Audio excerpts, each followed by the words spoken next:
Chapter 18. Please don't say we need to go to the Court of Nightmares, Cassian grumbled around a mouthful of food. Rhys lifted a brow, not in the mood to terrorize our friends there. Moore's golden face paled. You mean to ask my father to fight in this war? She said to Rhys. I reined in my sharp intake of breath. What is the Court of Nightmares? Nesta demanded. Lucian answered for us. The place where the rest of the world believes the majority of the Night Court to be. He jerked his chin at Rhys. The seat of his power. Or it was. Oh, it still is, Rhys said, to everyone outside Valaris. He levelled a steady look at Moore. And yes, Kyr's Darkbringer Legion is considerable enough that a meeting is warranted. The last meeting had resulted in Kyr's arm being shattered in so many places it had gone saggy. I doubted the male would be inclined to help us any time soon. Perhaps why Rhys wanted this meeting. Nesta's brows narrowed. Why not just order them? Don't they answer to you? Cassian set down his fork, food forgotten. Unfortunately, there are protocols in place between our two subcourts regarding this sort of thing. They mostly govern themselves, with Moore's father their steward. Moore's throat bobbed. Asriel watched her carefully, his mouth a tight line. The steward of the hewn city is legally entitled to refuse to aid my armies, Rhys explained to Nesta. To me, it was part of the agreement my ancestor made with the Court of Nightmares all those thousands of years ago. They would remain within that mountain, would not challenge or disturb us beyond its borders, and would retain the right to decide not to assist in war. And have they refused? I asked. Moore nodded gravely. Twice. Not my father. She nearly choked on the word. But there were 2 wars, long, long ago. They chose not to fight. We won, but barely. At great cost. And with this war upon us, we would need every ally we could muster, every army. We leave in 2 days, Rhys said.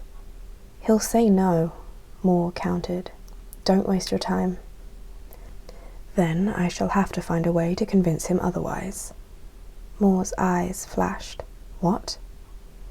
Asriel and Cassian shifted in their seats, and Amren clicked her tongue at Rhys. Disapproval. He fought in the war, Rhys said calmly.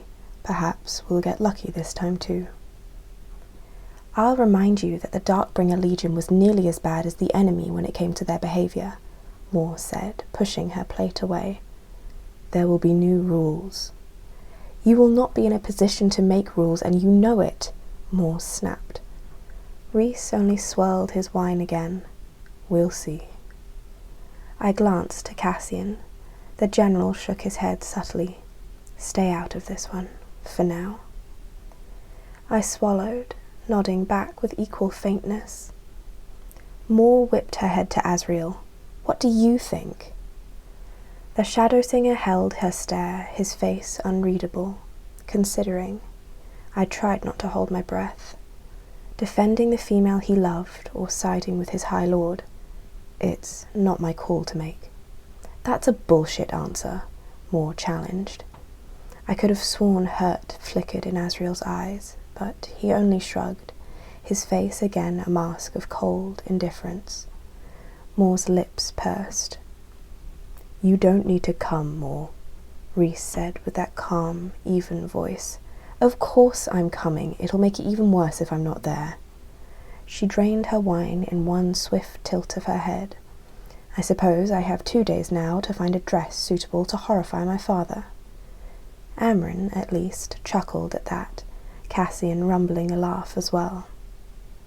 But Rhys watched Moore for a long minute, some of the stars in his eyes winking out. I debated asking if there was some other way, some path to avoid this awfulness between us, but earlier, I had snapped at him, and with Lucian and my sister here, I kept my mouth shut.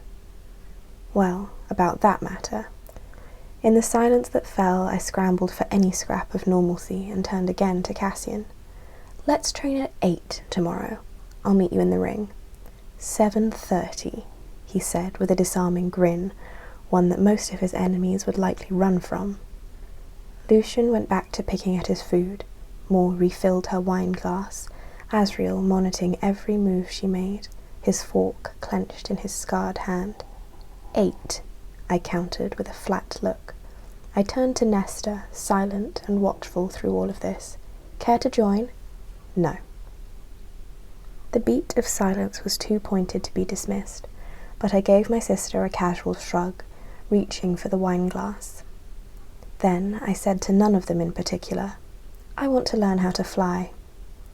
Moore spewed her wine across the table, splattering it right across Asriel's chest and neck.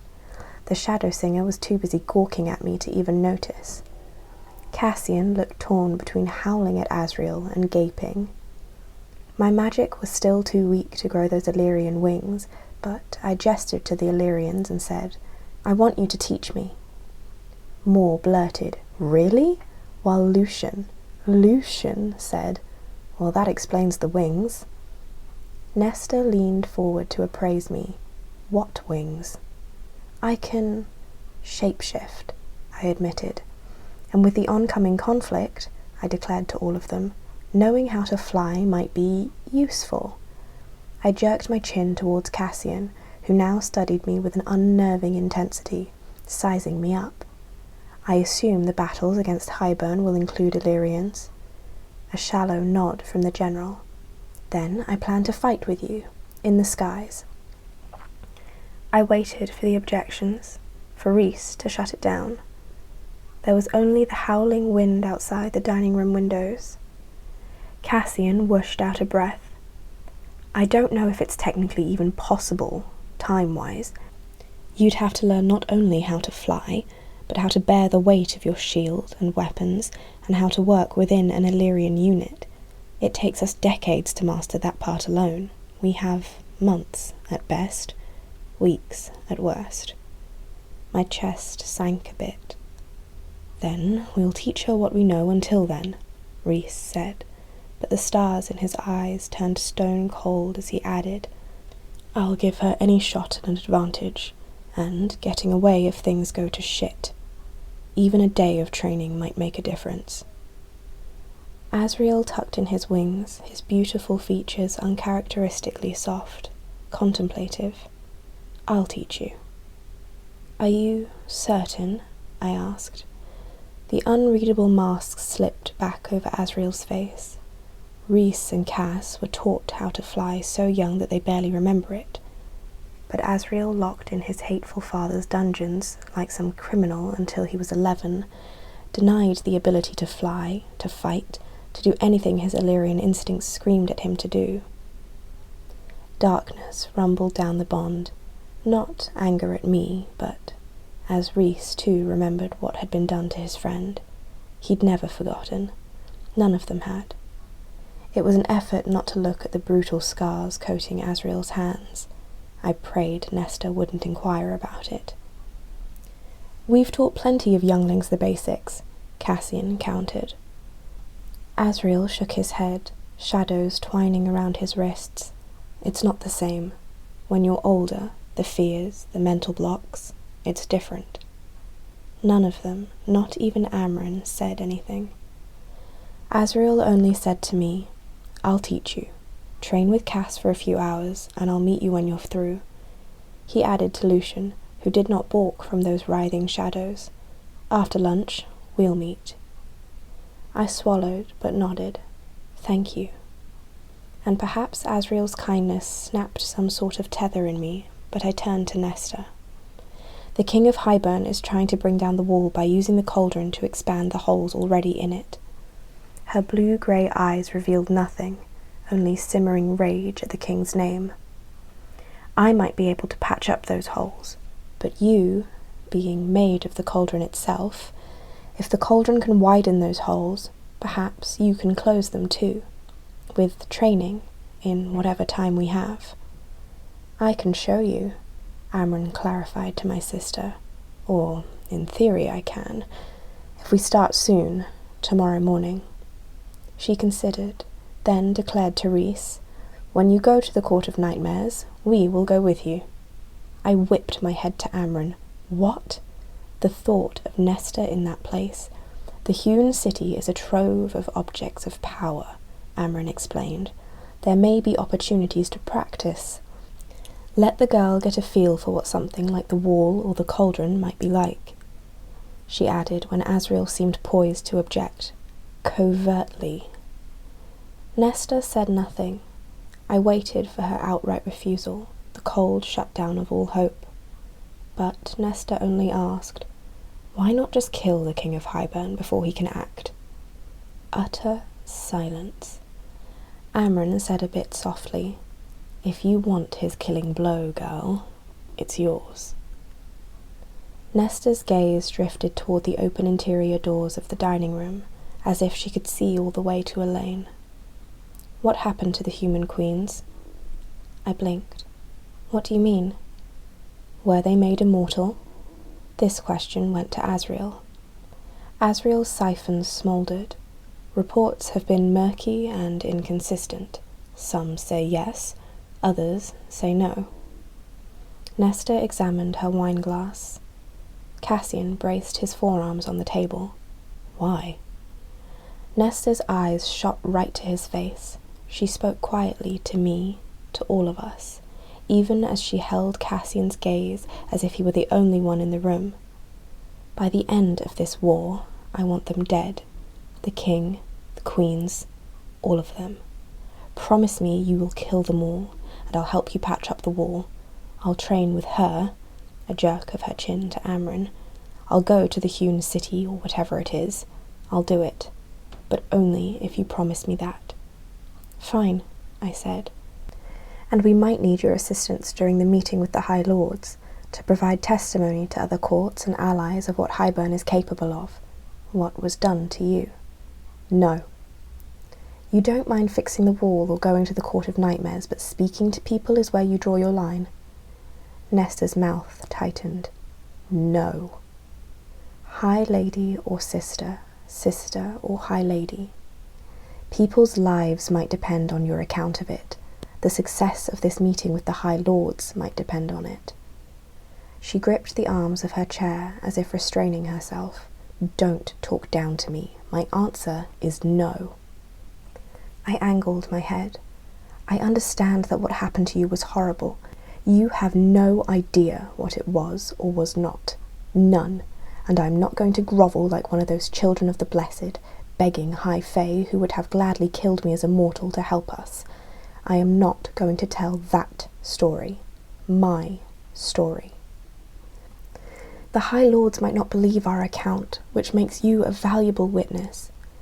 Nesta shoved her chair back, chucking her napkin on her plate, gravy soaking through the fine linen. "Then it's not my problem if you're unreliable. I'll help you with the wall, but I am not going to haul my story around to everyone on your behalf." She shot to her feet, colour rising to her ordinarily pale face, and hissed, "And if you even dare suggest to Elaine that she do such a thing, I'll rip out your throat." Her eyes lifted from mine to sweep over everyone, extending the threat. None of us spoke as she left the dining room and slammed the door shut behind her. I slumped in my chair, resting my head against the back. Something thumped in front of me, a bottle of wine. "It's fine if you drink directly from it," was all Moore said. "I'd say Nesta rivals Amren for sheer bloodthirstiness," Rhys mused hours later as he and I walked alone through the streets of Valaris. "The only difference is that Amren actually drinks it." I snorted, shaking my head as we turned onto the broad street beside the Sidra and meandered along the star-flecked river. So many scars still marred the lovely buildings of Valaris, streets gouged from fallen debris and claws. Most of it had been repaired, but some storefronts had still been left boarded up, some homes along the Sidra no more than mounds of rubble. We'd flown down from the house as soon as we'd finished dinner. Well, the wine, I supposed. Moore had taken another bottle with her when she disappeared into the house, Asriel frowning after her. Reese and I hadn't invited anyone else with us. He'd only asked me through the bond, "Walk with me?" And I'd merely given him a subtle nod. And here we were. We'd walked for over an hour now, mostly quiet, mostly thinking of the words and information and threats shared today. Neither of us had slowed our steps until we reached that little restaurant where we had all dined under the stars one night. Something tight in my chest eased as I beheld the untouched building, the potted citrus plants sighing in the river breeze, and on that breeze, those delectable, rich spices, garlicky meat, simmering tomatoes. I leaned my back against the rail along the river walkway, watching the restaurant workers serve the packed tables. "Who knows?" I murmured, answering him at last. "Perhaps Nesta will take up the blood-drinking habit too. I certainly believe her threat to rip out my throat. Maybe she'll enjoy the taste." Reese chuckled, the sound rumbling into my bones as he took up a spot beside me, his elbows braced on the rail, wings tucked in tight. I breathed in deeply, taking the citrus and sea scent of him into my lungs, my blood. His mouth grazed my neck. "Will you hate me if I say that Nesta is difficult?" I laughed softly. I'd say this went fairly well, all things considered. She agreed to one thing at least. I chewed on my lower lip. I shouldn't have asked her in public. I made a mistake. He remained silent, listening. "With the others," I asked, "how do you find the balance between High Lord and family?" Reese considered. "It isn't easy. I've made plenty of bad calls over the centuries, so I hate to tell you that tonight might only be the start of it." I loosed a long sigh. I should have considered that telling strangers what happened to her in Highburn might not be something she was comfortable with. My sister has been a private person her entire life, even amongst us. Reese leaned in to kiss my neck again. "Earlier today, at the loft," he said, pulling back to meet my eyes, unflinching, open. "I didn't mean to insult her. I'm sorry I snapped at you." He lifted a dark brow. "Why in hell would you be? I insulted your sister. You defended her. You had every right to kick my ass for it." "I didn't mean to undermine you." Shadows flickered in his eyes. "Ah." He twisted toward the Sidra, and I followed suit. The water meandered past, its dark surface rippling with golden phalite from the street lamps and the bright jewels of the rainbow. That was why it was strange between us this afternoon. He cringed and faced me fully. "Mother above, Feyre." My cheeks heated, and I interrupted before he could continue. "I get why, though. A solid, unified front is important." I scratched at the wood of the rail with my finger. "Especially for us." "Not amongst our family." Warmth spread through me at the words. Our family. He took my hand, interlacing our fingers. "We can make whatever rules we want. You have every right to question me, push me, both in private and in public." A snort. "Of course, if you decide to truly kick my ass, I might request that it's done behind closed doors so I don't have to suffer centuries of teasing, but I won't undermine you in public, and you won't undermine me." He remained quiet, letting me think, speak. "We can question each other through the bond if we're around people other than our friends," I said. "But for now, for these initial years, I'd like to show the world a unified front. That is, if we survive." "We'll survive." Uncompromising will in those words, that face. "But I want you to feel comfortable pushing me, calling me out. When have I ever not done that?" He smiled, but I added, "I want you to do the same, for me." "Deal. But amongst our family, call me on my bullshit all you want. I insist, actually." "Why?" "Because it's fun." I nudged him with an elbow. "Because you're my equal," he said. "And as much as that means having each other's back in public, it also means we grant each other the gift of honesty. of truth. I surveyed the bustling city around us. Can I give you a bit of truth, then? He stilled, but said, always. I blew out a breath. I think you should be careful, working with Keir. Not for how despicable he is, but because I think you could truly wound more if you don't play it right. Rhys dragged a hand through his hair. I know. Is it worth it? Whatever troops he can offer, if it means hurting her? We've been working with Keir for centuries. She should be used to it by now. And, yes, his troops are worth it. The Darkbringers are well-trained, powerful, and have been idle too long. I considered. The last time we went to the Court of Nightmares, I played your whore. He winced at the word. But I am now your High Lady, I went on, stroking a finger over the back of his hand. He tracked the movement. My voice dropped lower. To get Keir to agree to aid us, any tips on what mask I should wear to the hewn city? It's for you to decide, he said, still watching my finger trace idle circles on his skin. You've seen how I am there, how we are. It is for you to decide how to play into that. I suppose I'd better decide soon, not just for this, but for the meeting with the other High Lords in 2 weeks. Rhys slid a sidelong glance to me. Every court is invited. I doubt he'll come, given that he is Hybern's ally and he knows we'd kill him.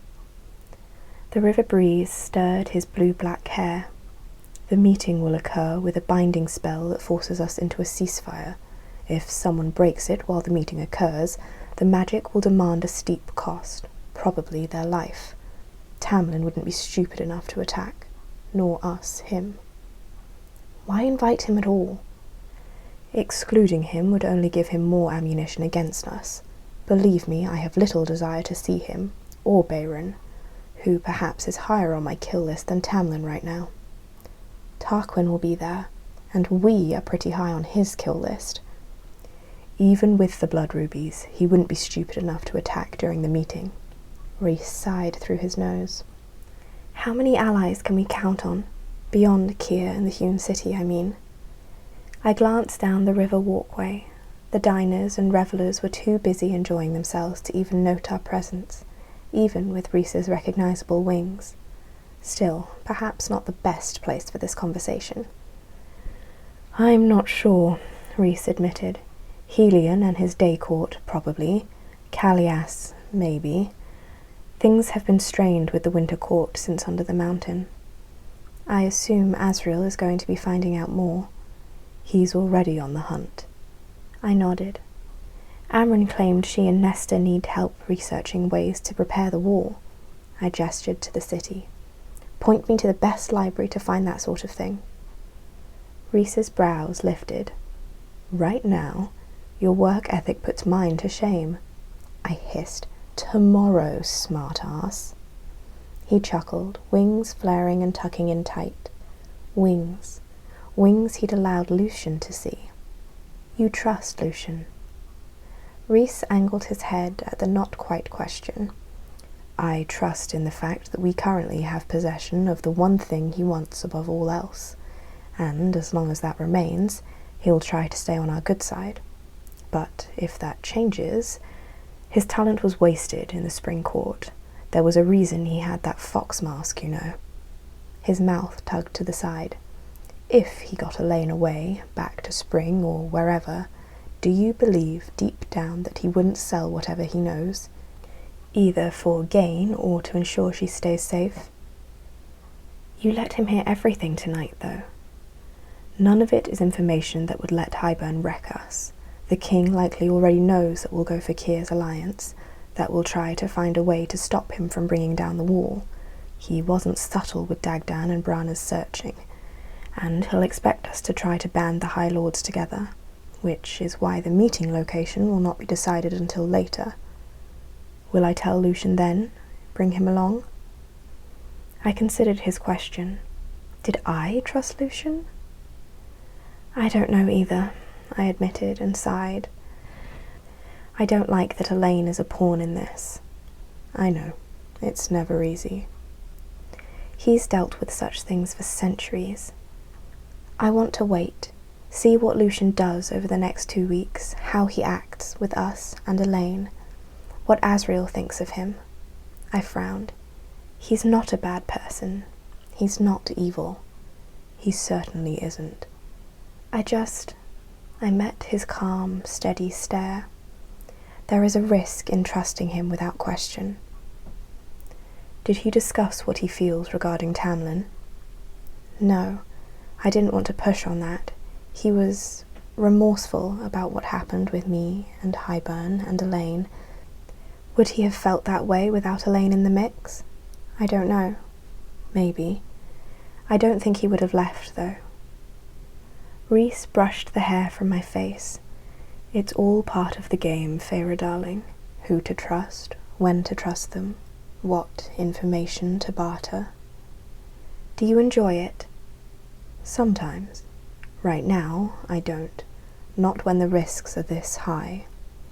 His fingers grazed my brow, when I have so much to lose. I laid my palm on his chest, right over those Illyrian tattoos beneath his clothes, right over his heart. Felt the sturdy beat echoing into my skin and bones.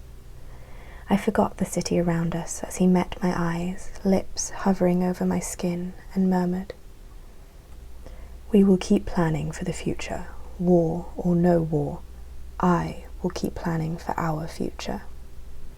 My throat bobbed, and I nodded. "We deserve to be happy," he said, his eyes sparkling enough to tell me that he'd recalled the words I'd given him on the townhouse roof after the attack, "and I will fight with everything I have to ensure it." "We will fight," I said hoarsely, "not just you, not anymore." Too much. He had given too much already and still seemed to think it was not enough.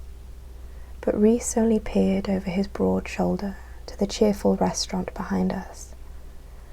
"That first night we all came here," he said, and I followed his gaze, watching the workers set the tables with loving precision.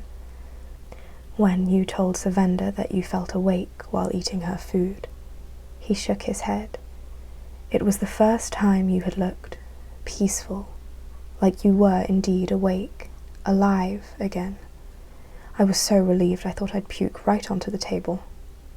I recalled the long, strange look he'd given me when I'd finally spoken, then the long walk we'd taken home, when we'd heard that music he'd sent to my cell under the mountain.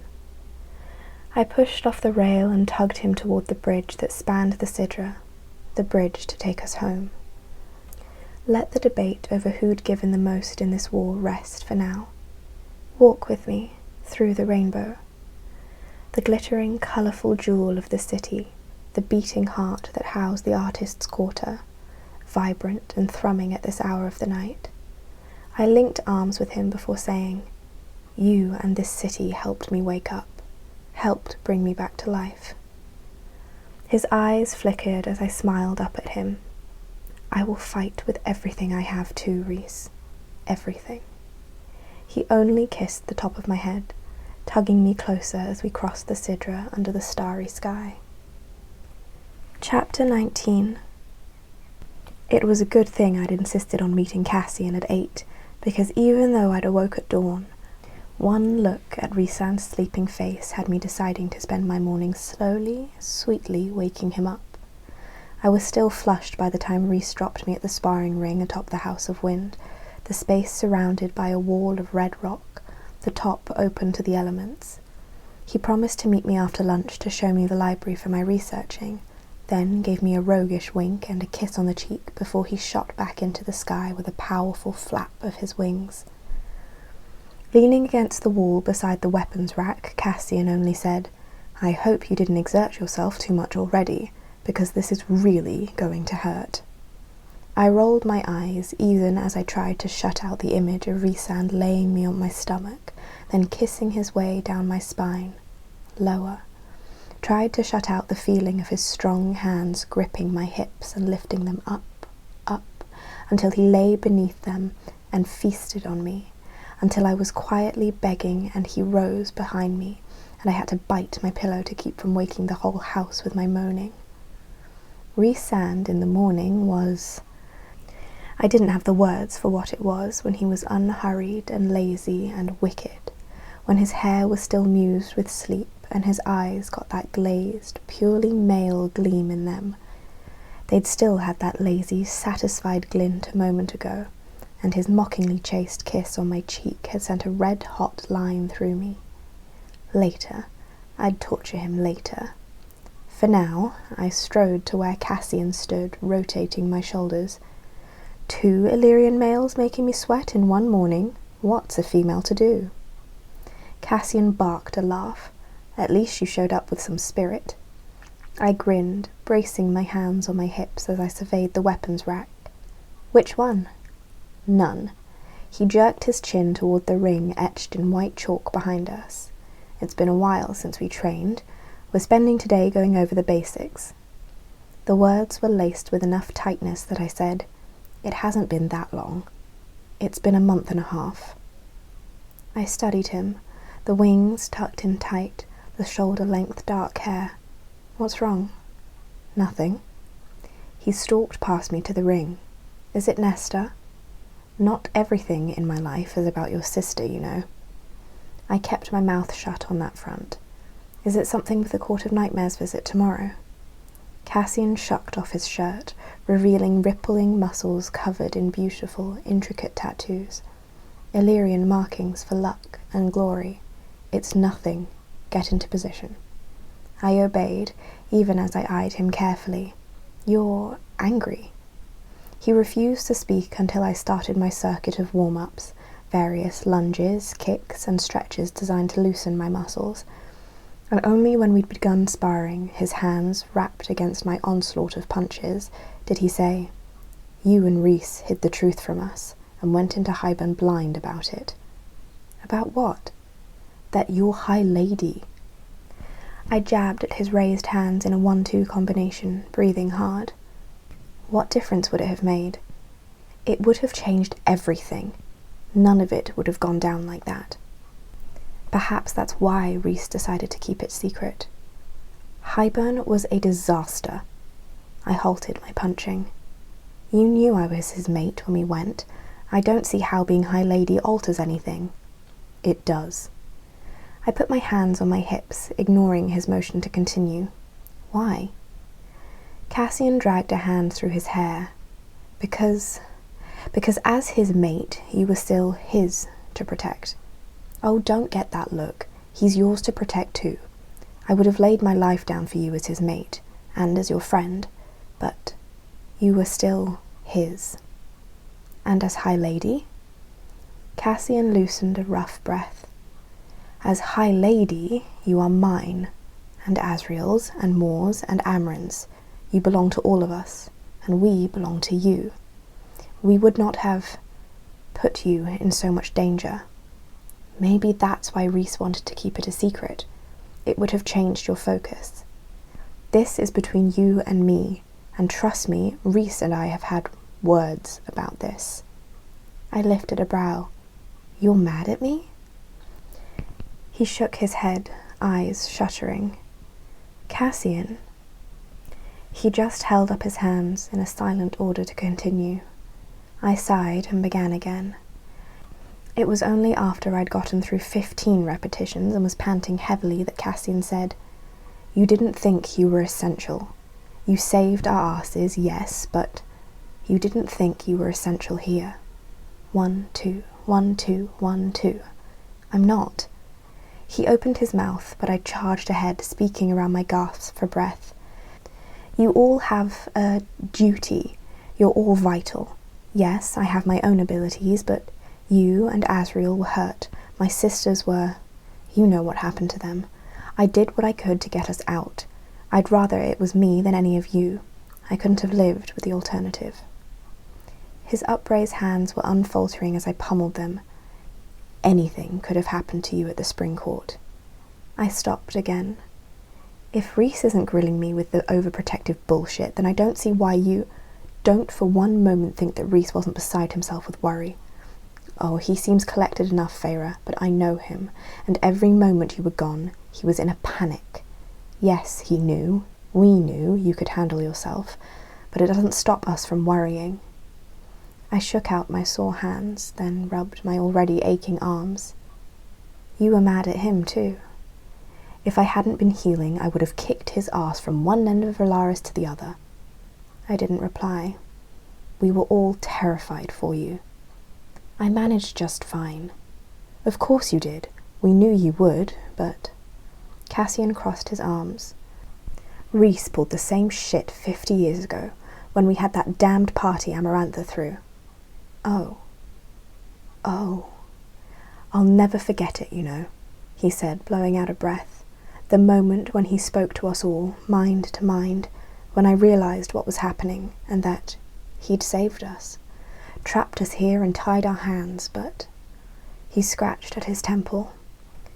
It went quiet, in my head, in a way it hadn't been before, not since. Cassian squinted at the cloudless sky. Even with utter hell unleashing here, across our territory, it just went quiet. He tapped the side of his head with a finger and frowned. After Hybern, the healer kept me asleep while she worked on my wings, so when I woke up 2 weeks later, that's when I heard, and when Moore told me what happened to you, it went quiet again. I swallowed against the constriction of my own throat. You found me when I needed you most, Cassian. Pleased to be of service, he gave me a grim smile. You can rely on us, you know, both of you.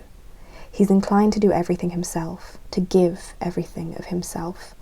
He can't stand to let anyone else offer up anything. That smile faded. Neither can you. And you can? It's not easy, but yes, I'm general of his armies. Part of that includes knowing how to delegate. I've been with Rhys for over 500 years and he still tries to do everything himself. Still thinks it's not enough. I knew that too well, and the thought of Rhys in this war trying to take on all that faced us, nausea churned in my gut. He gives orders all the time. Yes, and he's good at knowing what we excel at, but when it comes down to it, Cassian adjusted his wrappings on his hands. If the High Lords and Keir don't step up, he'll still face Hybern, and will take the brunt of it so we don't have to. An unshakable, queasy sort of tightness pushed in on me. Rhys would survive. He wouldn't dare sacrifice everything to make sure we... Rhys would. He had with Amarantha, and he'd do it again without hesitation. I shut it out, shoved it down, focused on my breathing. Something drew Cassian's attention behind me, and even as his body remained casual, a predatory gleam flickered in his eyes. I didn't need to turn to know who was standing there. Care to join? Cassian purred.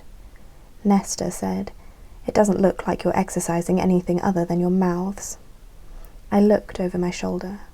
My sister was in a dress of pale blue that turned her skin golden, her hair swept up, her back a stiff column. I scrambled to say something, to apologize, but not in front of him. She wouldn't want this conversation in front of Cassian. Cassian extended a wrapped hand, his fingers curling into a come-hither motion. Scared? I wisely kept my mouth shut as Nesta stepped from the open doorway into the blinding light of the courtyard. Why would I be scared of an oversized bat who likes to throw temper tantrums? I choked, and Cassian shot me a warning glare, daring me to laugh. But I felt for that bond in my mind, lowering my mental shields enough to say to Rhysand, wherever he was in the city, Please come spare me from Cassian and Nesta's bickering. A heartbeat later, Rhys crooned, regretting becoming High Lady. I savoured that voice, that humour, but I shoved that simmering panic down again as I counted. Is this part of my duties? A sensual, dark laugh. Why do you think I was so desperate for a partner? I've had almost 5 centuries to deal with this alone. It's only fair you have to endure it now. Cassian was saying to Nesta, Seems like you're a little on edge, Nesta, and you left so abruptly last night. Any way I can ease that tension? Please, I begged Reese. What will you give me? I wasn't sure if I could hiss down the bond between us, but from the chuckle that echoed into my mind a heartbeat later, I knew that feeling had been conveyed. I'm in a meeting with the governors of the palaces. They might be a little pissy if I vanish. I tried not to sigh. Nesta picked at her nails. Amryn is coming to instruct me in a few. Shadow rippled across the courtyard, cutting her off, and it wasn't Rhysand who landed between us, but... I sent another pretty face for you to admire, Rhys said. Not as beautiful as mine, but of course a close second. As the shadows wreathing him cleared, Asriel sized up Nesta and Cassian, then threw a vaguely sympathetic look in my direction. I need to start our lesson early. A piss-poor lie, but I said, right, no problem at all. Cassian glowered at me, then Asriel. We both ignored him as I strode to the Shadow Singer, unwrapping my hands as I went. Thank you, I said down the bond. You can make it up to me tonight. I tried not to blush at the image Rhys sent into my head detailing precisely how I'd repay him, and slammed down my mental shields.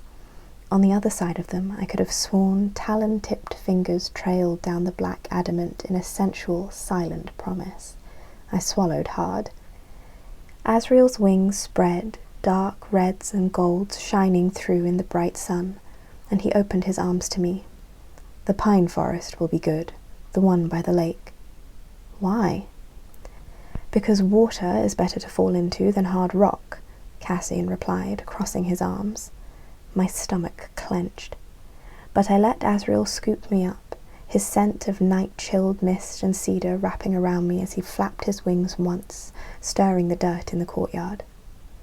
I caught Cassian's narrowed gaze and grinned widely. Good luck, I said, and Asriel, Cauldron bless him, shot into the cloudless sky. Neither of us missed Cassian's barked, filthy curse, though we didn't deign to comment. Cassian was a general, the general of the Night Court. Surely Nesta wasn't something he couldn't handle. I dropped Amryn off at the house on my way in, Asriel told me as we landed at the shore of a turquoise mountain lake flanked by pines and granite. I told her to get to the training ring immediately, a half smile. After a few minutes, that is. I snorted and stretched my arms. Poor Cassian. Asriel gave a huff of amusement. Indeed. I shifted on my feet, small grey rocks along the shore skittering beneath my boots. So... Asriel's black hair seemed to gobble up the blinding sunlight. In order to fly, he said dryly, you'll need wings. Right. My face heated. I rolled and cracked my wrists. It's been a while since I summoned them. His piercing stare didn't stray from my face, my posture, as immovable and steady as the granite this lake had been carved into. I might as well have been a flitting butterfly by comparison. Do you need me to turn around? He lifted a dark brow in emphasis. I cringed. No, but it might take me a few tries. We started our lesson early. We've got plenty of time. I appreciate you making the effort to pretend that it wasn't because I was desperate to avoid Cassian and Nesta's early morning bickering. I'd never let my high lady suffer through that. He said it, completely stone-faced. I chuckled, rubbing at a sore spot on my shoulder. Are you ready to meet with Lucian this afternoon? Asriel angled his head. Should I be preparing for it? No, I shrugged. When do you leave to gather information on the High Lords? After I talk to him. His eyes were shining, lit with amusement, as if he knew I was buying time. I blew out a breath. Right, here we go. Touching that part of me, the part Tamlin had given me, some vital piece of my heart recoiled, even as something sharp and vicious in my gut preened at whatever I'd taken, all that I'd taken. I shoved out the thoughts, focusing on those Illyrian wings. I'd summoned them that day on the steeps from pure memory and fear. Creating them now, I let my mind slip into my recollection of Rhys's wings, how they felt and moved and weighed. The frame needs to be a bit thicker, Asriel offered as a weight began to drag at my back, strengthen the muscles leading to it. I obeyed, my magic listening in turn. He provided more feedback, where to add and where to ease up, where to smooth and where to toughen. I was rasping for breath, sweat sliding down my spine by the time he said, "Good." He cleared his throat. "I know you're not Illyrian, but amongst their kind, it is considered inappropriate to touch someone's wings without permission, especially females." Their kind, not his. It took me a moment to realize what he was asking. Oh, go ahead. I need to ascertain if they feel right. Right. I put my back to him, my muscles groaning as they worked to spread the wings. Everything, from my neck to my shoulders to my ribs to my spine to my arse, seemed to now control them, and was barking in protest at the weight and movement. I'd only had them for a few seconds with Lucian in the steeps. I hadn't realized how heavy they were, how complex the muscles. Asriel's hands, for all their scarring, were feather-light as he grasped and touched certain areas, patting and tapping others. I gritted my teeth, the sensation like having the arch of my foot tickled and poked. But he made quick work of it, and I rolled my shoulders again as he stepped around me to murmur, "It's amazing. They're the same as mine." I think the magic did most of the work. A shake of the head. "You're an artist. It was your attention to detail." I blushed a bit at the compliment and braced my hands on my hips. "Well, do we jump into the skies?" "First lesson, don't let them drag on the ground." I blinked. My wings were indeed resting on the rocks. Why? Illyrians think it is lazy, a sign of weakness, and from a practical standpoint, the ground is full of things that could hurt your wings, splinters, shards of rock. They can not only get stuck and lead to infection, but also impact the way the wing catches the wind. So keep them off the ground. Knife-sharp pain rippled down my back as I tried to lift them. I managed getting the left upright, the right just drooped like a loose sail. You need to strengthen your back muscles, and your thighs, and your arms, and core. So everything then. Again, that dry, quiet smile. Why do you think Illyrians are so fit? Why did no one warn me about this cocky side of yours? Asriel's mouth twitched upward, both wings up. A quiet but unyielding demand. I winced, contorting my body this way and that as I fought to get the right one to rise. No luck. Try spreading them, then tucking them in, if you can't lift it up like that. I obeyed and hissed at the sharp pain along every muscle in my back as I flared the wings. Even the slightest breeze off the lake tickled and tugged, and I braced my feet apart on the rocky shore, seeking some semblance of balance. Now fold inward. I did, snapping them shut, the movement so fast that I toppled forward. Asriel caught me before I could eat stone, gripping me tightly under the shoulder and hauling me up. Building your core muscles will also help with the balance. So back to Cassian then. A nod. Tomorrow. Today, focus on lifting and folding, spreading and lifting. Asriel's wings gleamed with red and gold as the sun gilded them. Like this. He demonstrated, flaring his wings wide, tucking them in, flaring, angling, tucking them in, over and over. Sighing, I followed his movements, my back throbbing and aching. Perhaps flying lessons were a waste of time. Chapter 20. I've never been to a library before, I admitted to Rhys after lunch, as we strode down level after level beneath the House of Wind, my words echoing off the carved red stone. I winced with every step, rubbing at my back. Asriel had given me a tonic that would help with the soreness, but I knew that by tonight I'd be whimpering. If hours of researching any way to patch up those holes in the wall didn't make me start first.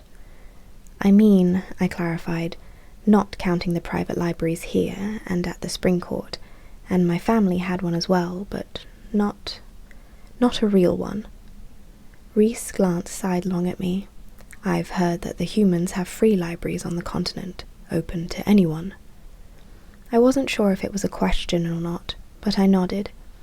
In one of the territories, they allow anyone in, regardless of their station or bloodline. I considered his words.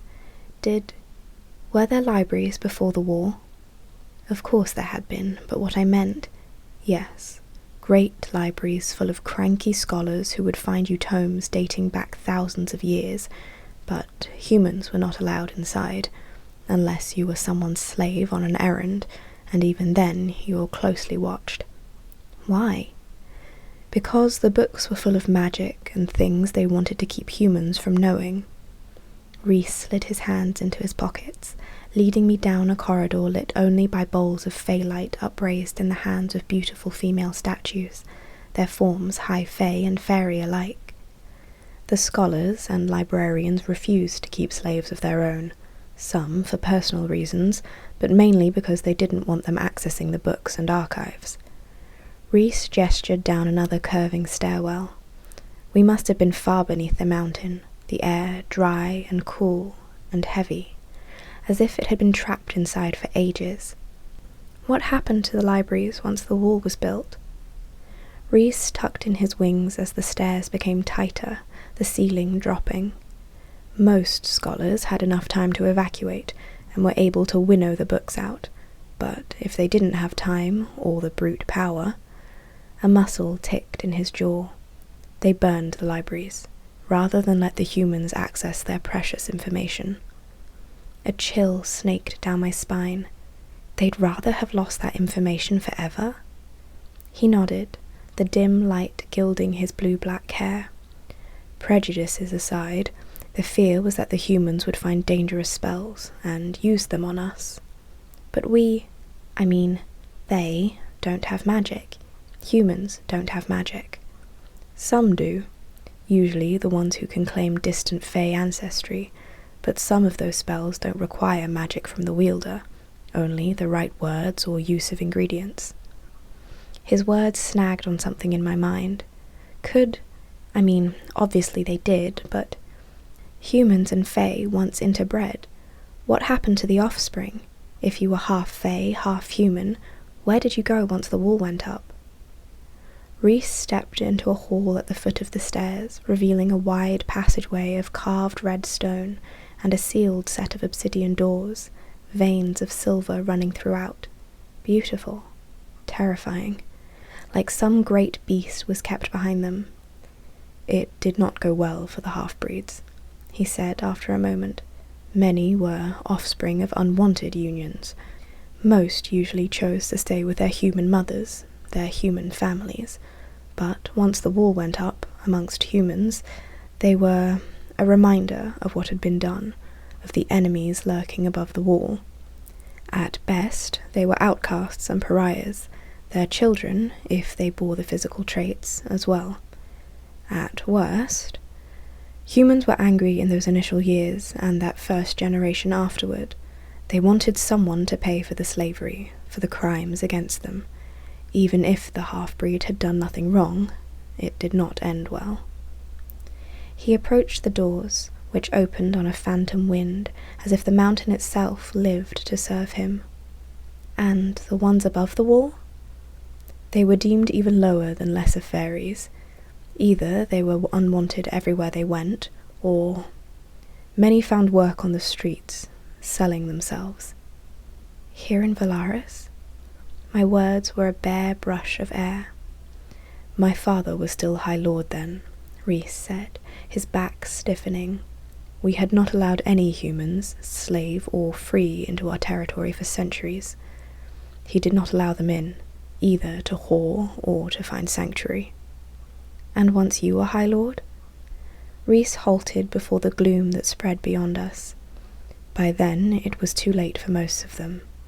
It is hard to offer refuge to someone without being able to explain where we are offering them a safe place, to get the word out about it while maintaining our illusion of ruthless cruelty. The starlight guttered in his eyes. Over the years, we encountered a few. Some were able to make it here. Some were beyond our help. Something moved in the darkness beyond the doors, but I kept my focus on his face, on his tensed shoulders. If the wall comes down, well, I couldn't finish the words. Rhys slid his fingers through mine, interlacing our fingers. Yes, if there are those, human or fairy, who need a safe place, this city will be open to them. Valaris has been closed off for so long, too long, perhaps. Adding new people from different places, different histories and cultures, I do not see how that could be a bad thing. The transition might be more complex than we anticipate, but yes, the gates of this city will be open for those who need its protection, to any who can make it here. I squeezed his hand, savouring the hard-earned calluses on it. No, I would not let him bear the burden of this war, its cost alone. Rhys glanced to the open doors, to the hooded and cloaked figure patiently waiting in the shadows beyond them.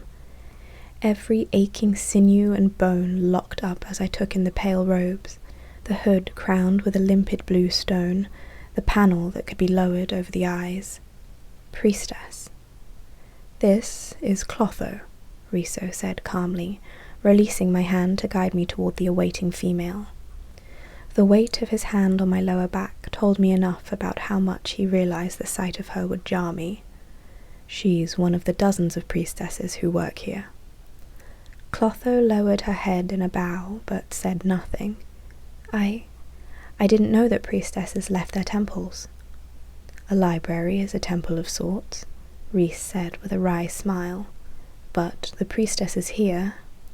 As we entered the library proper, golden lights flickered to life, as if Clotho had been in utter darkness until we had arrived.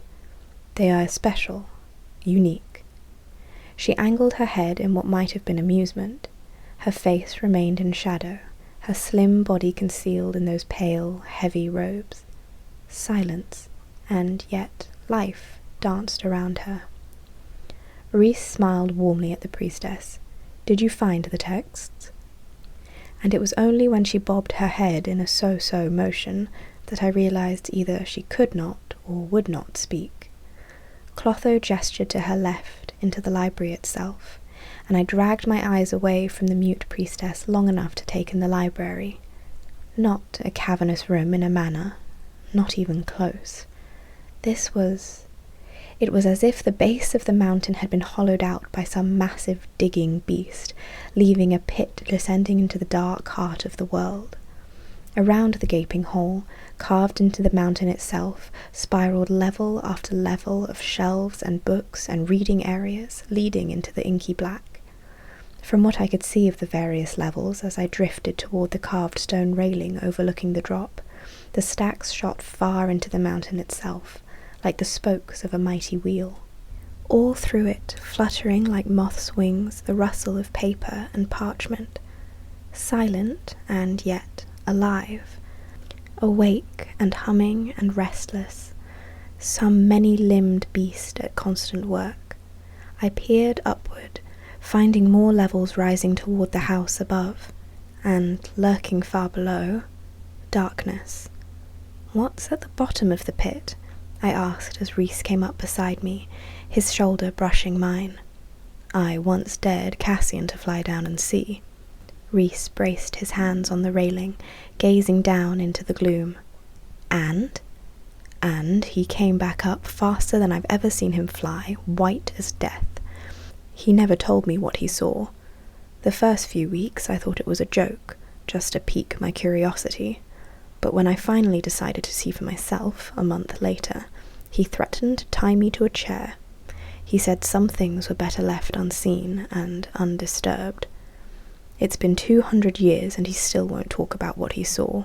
If you even mention it, he goes pale and shaky and won't talk for a few hours. My blood chilled. Is it some sort of monster? I have no idea. Rhys jerked his chin toward Clotho, the priestess patiently waiting a few steps behind us, her face still in shadow. They don't speak or write of it, so if they know, they certainly won't tell me. So if it doesn't bother us, then I won't bother it. That is, if it is even an it. Cassian never said if he saw anything living down there. Perhaps it's something else entirely. Considering the things I'd already witnessed, I didn't want to think about what lay at the bottom of the library, or what could make Cassian, who had seen more dreadful and deadly parts of the world than I could ever imagine, so terrified. Robes rustling, Clotho aimed for the sloping walkway into the library, and we fell into step behind her. The floors were red stone, like the rest of the place, but smooth and polished. I wondered if any of the priestesses had ever gone sledding down the spiralling path. Not that I know of, Rhys said into my mind, but Moore and I once tried when we were children. My mother caught us on the 3rd level down, and we were sent to bed without supper. I clamped down on my smile. Was it such a crime? It was when we'd oiled up the floor, and the scholars were falling on their faces. I coughed to cover my laugh, lowering my head, even with Clotho a few steps ahead. We passed stacks of books and parchment, the shelves either built into the stone itself or made of dark, solid wood. Hallways lined with both vanished into the mountain itself, and every few minutes a little reading area popped up, full of tidy tables, low burning glass lamps, and deep cushioned chairs and couches. Ancient woven rugs adorned the floors beneath them, usually set before fireplaces that had been carved into the rock and kept well away from any shelves, their grates fine meshed enough to retain any wandering embers. Cosy, despite the size of the space, warm, despite the unknown terror lurking below. If the others piss me off too much, I like to come down here for some peace and quiet. I smiled silently at Rhys, who kept looking ahead as we spoke mind to mind. Don't they know by now that they can find you down here? Of course, but I never go to the same spot twice in a row, so it usually takes them so long to find me that they don't bother. Plus, they know that if I'm here, it's because I want to be alone. Poor baby High Lord, I crooned, having to run away to find solitude perfect for brooding. Rhys pinched my behind, and I clamped down on my lip to keep from yelping. I could have sworn Clotho's shoulders shook with laughter. But before I could bite off Rhys's head for the rippling pain my aching back muscles felt in the wake of the sudden movement, Clotho led us into a reading area about 3 levels down, the massive work tables laden with fat, ancient books bound in various dark leathers. A neat stack of paper was set to one side, along with an assortment of pens, and the reading lamps were at full glow, merry and sparkling in the gloom. A silver tea service gleamed on a low-lying table between the 2 leather couches, before the grumbling fireplace, steam curling from the arched spout of the kettle. Biscuits and little sandwiches filled the platter beside it, along with a fat pile of napkins that subtly hinted we used them before touching the books. "Thank you," Rhys told the priestess, who only pulled a book off the pile she'd undoubtedly gathered and opened it to a marked page. The ancient velvet ribbon was the colour of old blood, but it was her hand that struck me as it met the golden light of the lamps. Her fingers were crooked, bent and twisted at such angles I would have thought her born with them were it not for the scarring. For a heartbeat, I was in a spring wood. For a heartbeat, I heard the crunch of stone on flesh and bone as I made another priestess smash her hand, over and over. Rhys put a hand on my lower back. The effort it must have taken Clotho to move everything into place with those gnarled hands. But she looked toward another book, or at least her head turned that way, and it slid over to her. Magic, right. She gestured with a finger that was bent in 2 different directions to the pages she'd selected, then to the book. "I'll look," Rhys said, then inclined his head. "We'll give a shout if we need anything." Clotho bowed her head again and began striding away, careful and silent. "Thank you," I said to her. The priestess paused, looking back, and bowed her head, hood swaying. Within seconds she was gone. I stared after her, even as Rhys slid into one of the 2 chairs before the piles of books. "A long time ago, Clotho was hurt very badly by a group of males," Rhys said quietly. I didn't need details to know what had entailed. The edge in Reese's voice implied enough. They cut out her tongue so she couldn't tell anyone who had hurt her, and smashed her hand so she couldn't write it. Every word was more clipped than the last, and darkness snarled through the small space. My stomach turned. Why not kill her? Because it was more entertaining for them that way. That is, until Moore found her and brought her to me. When he'd undoubtedly looked into her mind and seen their faces, I let Moore hunt them. His wings tucked in tightly, and when she finished, she stayed down here for a month, helping Clotho heal as best as could be expected, but also wiping away the stain of them. Moore's trauma had been different, but I understood why she'd done it, wanted to be here. I wonder if it had granted her any measure of closure. Cassian and Asriel were healed completely after Highburn. Nothing could be done for Clotho. The males were healing her as they hurt her, making the injuries permanent. When Moore found her, the damage had been set. They hadn't finished her hands, so we were able to salvage them, give her some use, but to heal her, the wounds would have needed to be ripped open again. I offered to take the pain away while it was done, but she could not endure it. What having the wounds open again would trigger in her mind, her heart. She has lived down here since then, with others like her. Her magic helps her with her mobility. I knew we should begin working, but I asked, "Are all the priestesses in this library like her?" Yes. The word held centuries of rage and pain. I made this library into a refuge for them. Some come to heal, work as acolytes, and then leave. Some take the oaths to the cauldron and mother to become priestesses and remain here forever. But it belongs to them whether they stay a week or a lifetime. Outsiders are allowed to use the library for research, but only if the priestesses approve, and only if they take binding oaths to do no harm while they visit. This library belongs to them. Who was here before them?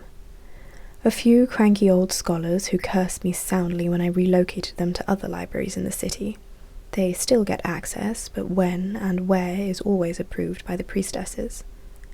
Choice. It had always been about choice with him, and for others as well. Long before he'd ever learned the hard way about it, the question must have been in my eyes, because Rhys added, "I came here a great deal in those weeks after Under the Mountain." My throat tightened as I leaned in to brush a kiss to his cheek. "Thank you for sharing this place with me. It belongs to you too now."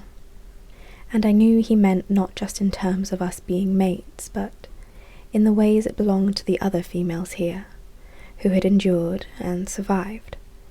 I gave him a half smile. I suppose it's a miracle that I can even stand to be underground. But his features remained solemn, contemplative. "It is," he added softly. "I'm very proud of you." My eyes burned, and I blinked as I faced the books.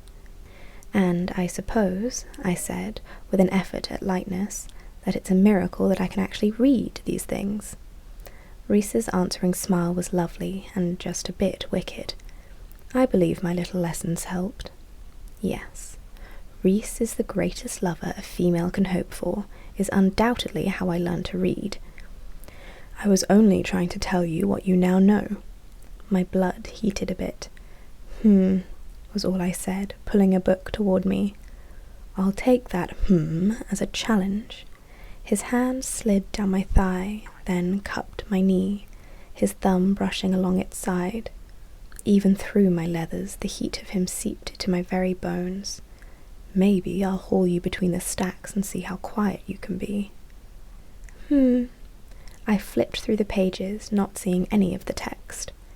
His hand began a lethal, taunting exploration up my thigh, his fingers grazing along the sensitive inside. Higher, higher. He leaned in to drag a book toward himself, but whispered in my ear, "Or maybe I'll spread you out on this desk and lick you until you scream loud enough to wake whatever is at the bottom of the library." I whipped my head toward him. His eyes were glazed, almost sleepy.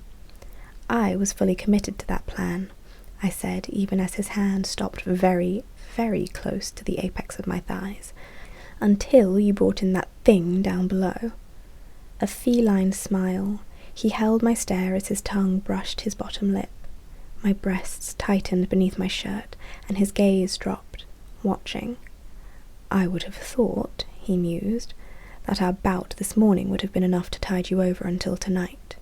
His hand slid between my legs, brazenly cupping me, his thumb brushing down on an aching spot.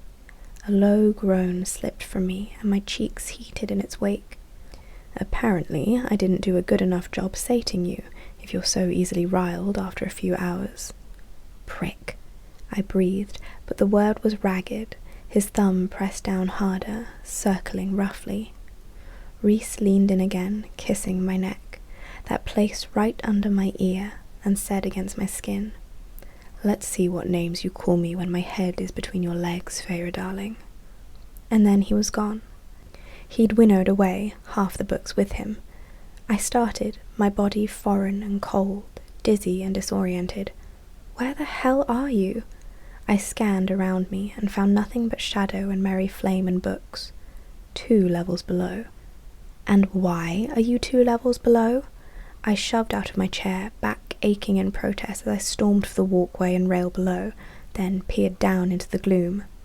Sure enough, in a reading area 2 levels below, I could spy his dark hair and wings, could spy him leaning back in his chair before an identical desk, an ankle crossed over a knee, smirking up at me. Because I can't work with you distracting me. I scowled at him. I'm distracting you? If you're sitting next to me, the last thing on my mind is reading dusty old books, especially when you're in all that tight leather. Pig. His chuckle echoed up through the library amid the fluttering pages and scratching pens of the priestesses working throughout. How can you winnow inside the house? I thought there were wards against it. The library makes its own rules, apparently. I snorted. 2 hours of work, he promised me, turning back to the table and flaring his wings, a veritable screen to block my view of him, and his view of me. Then we can play. I gave him a vulgar gesture. I saw that. I did it again, and his laugh floated to me as I faced the books stacked before me and began to read. We found a myriad of information about the wall and its forming. When we compared our notes 2 hours later, many of the texts were conflicting, all of them claiming absolute authority on the subject. But there were a few similar details that Rhys had not known. He had been healing at the cabin in the mountains when they'd formed the wall, when they'd signed that treaty. The details that emerged had been murky at best, but the various texts Clotho had dug up on the wall's formation and rules agreed on one thing. It had never been made to last. No, initially the wall had been a temporary solution, to cleave human and fairy until peace settled long enough for them to later reconvene, and decide how they were to live together as one people. But the wall had remained. Humans had grown old and died, and their children had forgotten the promises of their parents, their grandparents, their ancestors, and the high fae who survived. It was a new world, without slaves. Lesser fae had stepped in to replace the missing free labour. Territory boundaries had been redrawn to accommodate those displaced. Such a great shift in the world in those initial centuries, so many working to move past war, to heal, that the wall became permanent. The wall became legend. Even if all 7 courts ally, I said, as we plucked grapes from a silver bowl in a quiet sitting room in the House of Wind, having left the dim library for some much-needed sunshine. Even if Keir and the Court of Nightmares join too, will we stand a chance in this war? Rhys leaned back into the embroidered chair before the floor-to-ceiling window. Valaris was a glittering sprawl below and beyond, serene and lovely, even with the scars of battle now peppering it. Army against army, the possibility of victory is slim. Blunt, honest words. I shifted in my own identical chair on the other side of the low-lying table between us. Could you, if you and the King of Highburn went head-to-head, would I win? Rhys lifted a brow, and I studied the city. I don't know. He's been smart about keeping the extent of his power hidden, but he had to resort to trickery and threats to beat us that day in Highburn. He has thousands of years of knowledge and training. If he and I fought, I doubt he will let it come to that. He stands a better chance at sure victory by overwhelming us with numbers in stretching us thin. If we fought one-on-one, if he'd even accept an open challenge from me, the damage would be catastrophic, and that's without him wielding the cauldron. My heart stumbled. Rhys went on. I'm willing to take the brunt of it, if it means the others will at least stand with us against him. I clenched the tufted arms of the chair. You shouldn't have to. It might be the only choice. I don't accept that as an option. He blinked at me. Perithian might need me as an option, because with that power of his, he'd take on the king and his entire army, burn himself out until he was, I need you as an option in my future. Silence, and even with the sun warming my feet, a terrible cold spread through me. His throat bobbed. If it means giving you a future, then I'm willing to do. You will do no such thing. I panted through bared teeth, leaning forward in my chair. Rhys only watched me, eyes shadowed. How can you ask me not to give everything I have to ensure that my family and people survive? You've given enough. Not enough. Not yet. It was hard to breathe, to see past the burning in my eyes. Why? Where does this come from, Rhys? For once, he didn't answer, and there was something brittle enough in his expression, some long, unhealed wound that glimmered there, that I sighed, rubbed my face, and then said, just work with me, with all of us, together. This isn't your burden alone. He plucked another grape from its stem, chewed, his lips tilted in a faint smile. So, what do you propose then? I could still see that vulnerability in his eyes, still feel it in that bond between us, but I angled my head. I sorted through all I knew, all that had happened, considered the books I'd read in the library below, a library that housed. Amren warned us to never put the two halves of the book together, I mused, but I did. She said that older things might be awoken by it, might come sniffing. Rhys crossed an ankle over a knee. Highburn might have the numbers, I said, but what if we had the monsters? You said Highburn will see an alliance with all the courts coming, but perhaps not one with things wholly unconnected. I leaned forward, and I'm not talking about the monsters roaming across the world. I'm talking about one in particular, who has nothing to lose and everything to gain. One that I would do everything in my power to use rather than let Rhys face the brunt of this alone. His brows rose. Oh? The bone carver, I clarified. He and Amren have both been looking for a way back to their own worlds. The carver had been insistent, relentless in asking me that day in the prison about where I had gone during death.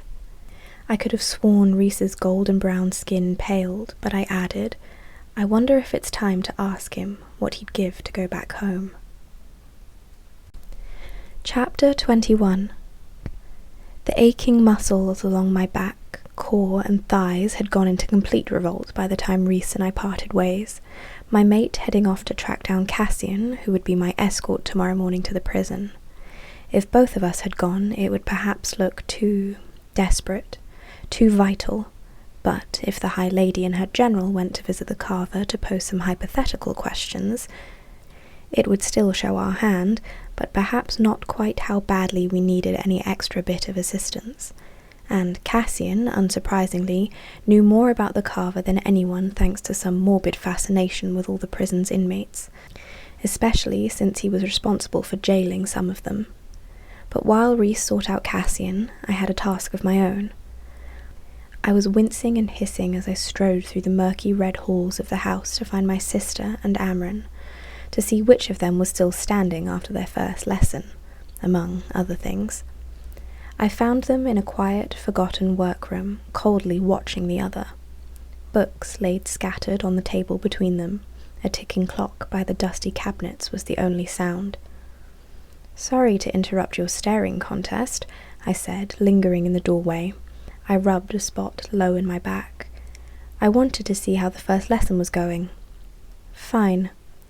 Amren didn't take her eyes off my sister, a faint smile playing about her red mouth. I studied Nesta, who gazed at Amren, utterly stone-faced. "What are you doing?" "Waiting," Amren said. "For what?" "For busybodies to leave us alone." I straightened, clearing my throat. "Is this part of her training?" Amren turned her head to me with exaggerated slowness, her chin-length, razor-sharp hair shifting with the movement. "Rhys has his own method of training you. I have mine." Her white teeth flashed with every word.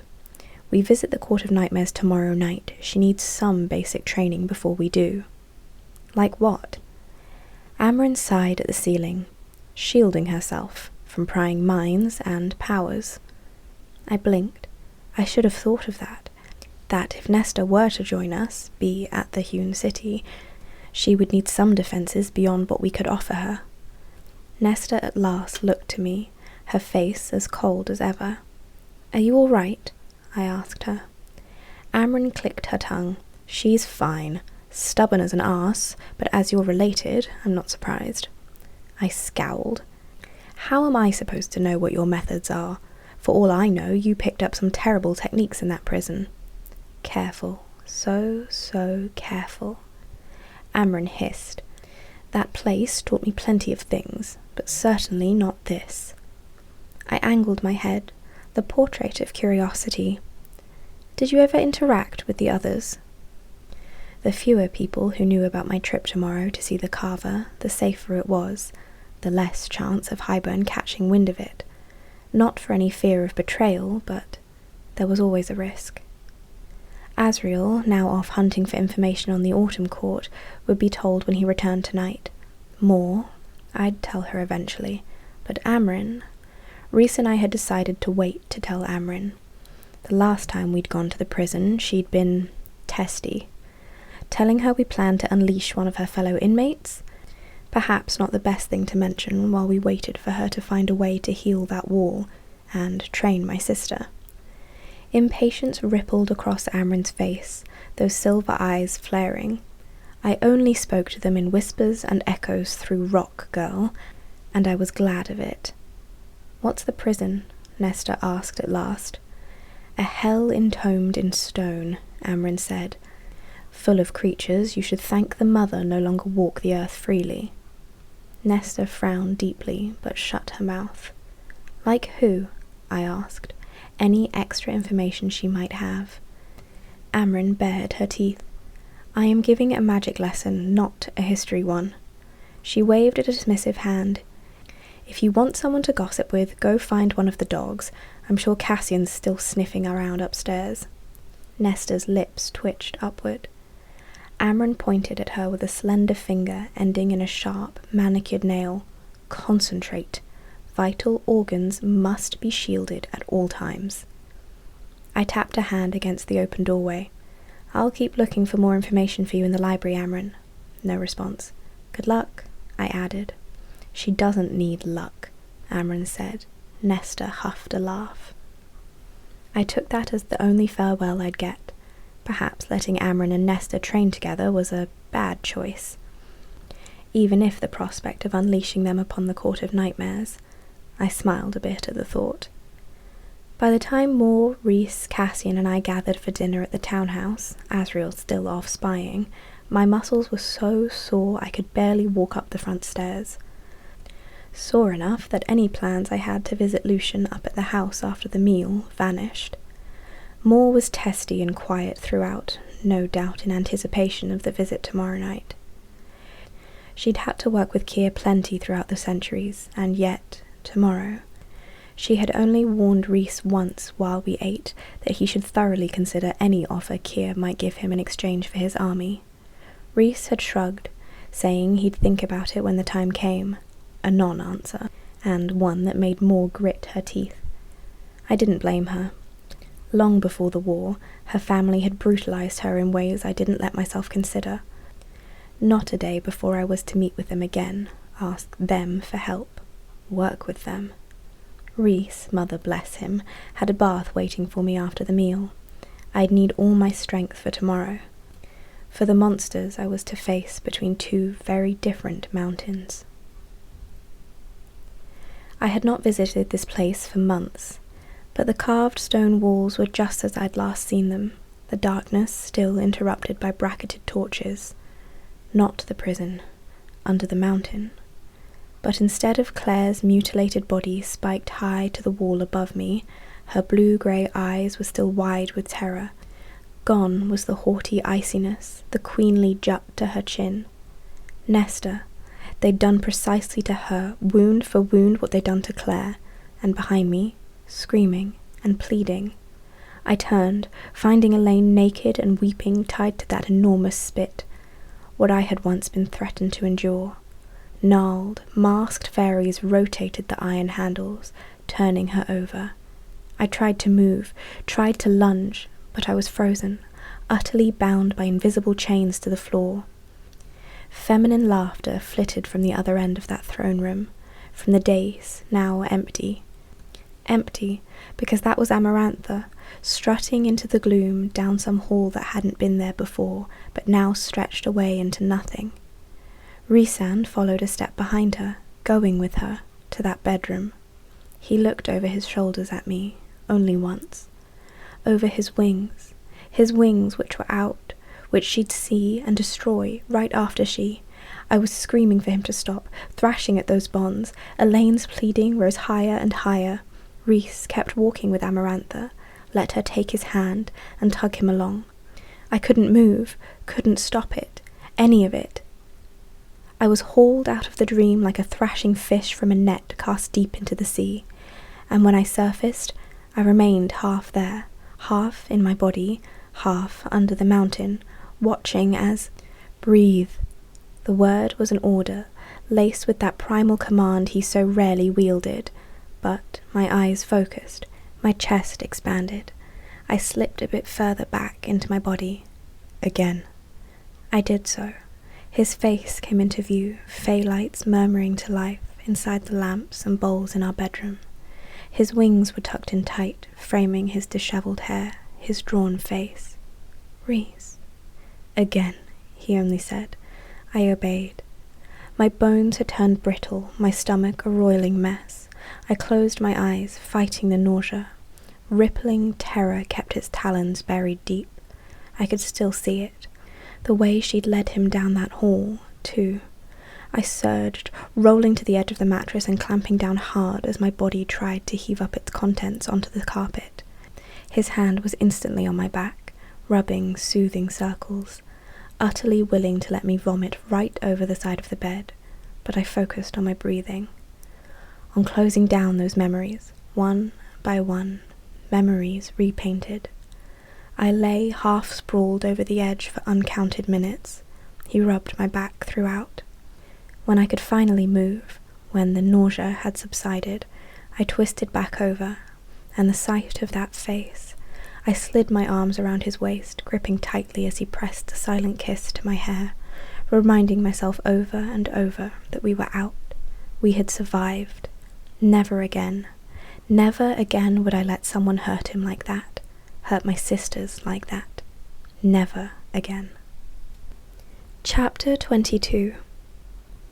I felt Rhys's attention on me while we dressed the next morning, and throughout our hearty breakfast, yet he didn't push, didn't demand to know what had dragged me into that screaming hell. It had been a long while since those nightmares had hauled either of us from sleep, blurred the lines. It was only when we stood in the foyer, waiting for Cassian before we winnowed to the prison, that Rhys asked from where he leaned against the stair banister, "Do you need to talk about it?" My Illyrian leathers groaned as I turned toward him. Rhys clarified, "With me, or anyone." I answered him truthfully, tugging at the end of my braid. With everything bearing down on us, everything at stake, I let my braid drop. I don't know. I think it's torn open some part of me that was slowly repairing. Repairing thanks to both of us. He nodded, no fear or reproach in his eyes. So I told him, all of it, stumbling over the parts that still made me ill. He only listened. And when I was done, that shakiness remained, but speaking it, voicing it aloud to him, the savage grip of those terrors lightened, cleared away like dew in the sun. I freed a long breath, as if blowing those fears from me, letting my body loosen in its wake. Rhys silently pushed off the banister and kissed me, once, twice. Cassian stalked through the front door a heartbeat later and groaned that it was too early to stomach the sight of us kissing. My mate only snarled at him before he took us both by the hand and winnowed us to the prison. Rhys gripped my fingers tighter than usual as the wind ripped around us, Cassian now wisely keeping silent, and as we emerged from that black, tumbling wind, Rhys leaned over to kiss me a third time, sweet and soft, before the grey light and roaring wind greeted us. Apparently, the prison was cold and misty no matter the time of year. Standing at the base of the mossy, rocky mountain under which the prison was built, Cassian and I frowned up at the slope. Despite the Illyrian leathers, the chill seeped into my bones. I rubbed at my arms, lifting my brows at Rhys, who had remained in his usual attire, so out of place in this damp, windy speck of green in the middle of a grey sea. The wind ruffled his black hair as he surveyed us, Cassian already sizing up the mountain like some opponent. Twin Illyrian blades were crossed over the general's muscled back. "When you're in there," Rhys said, the words barely audible over the wind and silver streams running down the mountainside, "you won't be able to reach me." "Why?" I rubbed my already freezing hands together before puffing a hot breath into the cradle of my palms. "Wards and spells far older than Perithian," was all Rhys said. He jerked his chin to Cassian. "Don't let each other out of your sight." It was the dead seriousness with which Rhys spoke that kept me from retorting. Indeed, my mate's eyes were hard, unflinching. While we were here, he and Asriel were to discuss what he'd found out about Autumn's leanings in this war, and then adjust their strategy for the meeting with the High Lords. But I could sense it, the urge to request he join us, watch over us. "Shout down the bond when you're out again," Rhys said with a mildness that didn't reach his gaze. Cassian looked back over a shoulder. "Get back to Valaris, you mother hen. We'll be fine." Rhys levelled another uncharacteristically hard stare at him. "Remember who put you in there, Cassian." Cassian just tucked in his wings, as if every muscle shifted toward battle, steady and solid as the mountain we were about to climb. With a wink at me, Rhys vanished. Cassian checked the buckles on his swords and motioned me to start the long trek up the hill. My gut tightened at the climb ahead, the shrieking hollowness of this place. "Who did put you in here?" The mossy earth cushioned my steps. Cassian put a scar-fleckled finger to his lips. Best left for another time. Right. I fell into step beside him, my thighs burning with the steep hike. Mist chilled my face. Conserving his strength, Cassian wasn't wasting a drop of energy on shielding us from the elements. "You really think unleashing the carver will do the trick against Highburn?" "You're the general," I panted. "You tell me." He considered, the wind tossing his dark hair over his tan face. "Even if you promise to find a way to send him back to his own world with the book, or give him whatever unholy thing he wants," Cassian mused, "I think you'd better find a way to control him in this world, or else we'll be fighting enemies on all fronts, and I know which one will hand our asses to us." "The carver's that bad?" "You're asking this right before we're to meet with him?" I hissed. I assumed Rhys would have put his foot down if it was that risky. "Rhys has been known to hatch plans that make my heart stop dead," Cassian grumbled, "so I wouldn't count on him to be the voice of reason." I scowled at Cassian, earning a wolfish grin in return. But Cassian scanned the heavy grey sky, as if hunting for spying eyes. Then, the moss and grass and rocks beneath our boots for listening ears below. "There was life here," he said, answering my question at last, "before the High Lords took Perithian. Old gods, we call them. They ruled the forests and the rivers and the mountains. Some were those things. Then the magic shifted to the High Fae, who brought the cauldron and Mother along with them. And though the old gods were still worshipped by a select few, most people forgot them. I grappled onto a large grey rock as I climbed over it. The bone carver was an old god? He dragged a hand through his hair, the siphon gleaming in the watery light. That's what the legend says, along with whispers of being able to fell hundreds of soldiers with one breath. A chill rippled down my skin that had nothing to do with the brisk wind. Useful on a battlefield. Cassian's golden-brown skin paled while his eyes churned with the thought. Not without the proper precautions. Not without him being bound to obey us within an inch of his life. Which I'd have to figure out as well, I supposed. How did he wind up here, in the prison? I don't know. No one does. Cassian helped me over a boulder, his hand gripping mine tightly. But how do you plan on freeing him from the prison? I winced. I suppose our friend would know, since she got out. Careful. We had to be careful when mentioning Amren's name here. Cassian's face grew solemn. She doesn't talk about how she did it, Feyre. I'd be careful how you push her. Since we had still not told Amren where we were today, what we were doing. I thought about saying more, but ahead, far up the slope, the massive bone gates opened. I'd forgotten it, the weight of the air inside the prison, like wading through the unstirred air of a tomb, like stealing a breath from the open mouth of a skull. We both bore an Illyrian blade in one hand, the fey light bobbing ahead to show the way, occasionally dancing and sliding along the shining metal. Our other hands, Cassian clenched my fingers as tightly as I clutched his while we descended into the eternal blackness of the prison, our steps crunching on the dry ground. There were no doors, none that we could see. But behind that solid, black rock, I could feel them, could have sworn a faint scratching sound filled the passage, from the other side of that rock, as if someone were running their nails down it, something huge and old, and quiet as the wind through a field of wheat. Cassian kept utterly silent, tracking something, counting something. This could be a very bad idea, I admitted, my grip tightening on his hand. Oh, it most certainly is, Cassian said with a faint smile as we continued down and down into the heavy black and thrumming silence. But this is war. We don't have the luxury of good ideas, only picking between the bad ones. The bone carver's cell swung open the moment I laid my palm to it. Worth the misery of being Rhys's mate, Cassian quipped, as the white bone swung away into darkness, a light chuckle within. The amusement faded from Cassian's face at the sound, as we walked into the cell, still hand in hand. The orb of fey light bobbed ahead, illuminating the stone-hewn cell. Cassian growled at what it revealed, who it revealed. Wholly different, no doubt, from the same young boy who now smiled at me, dark-haired, with eyes of crushing blue. I started at the child's face, what I had not noticed that first time, what I had not understood.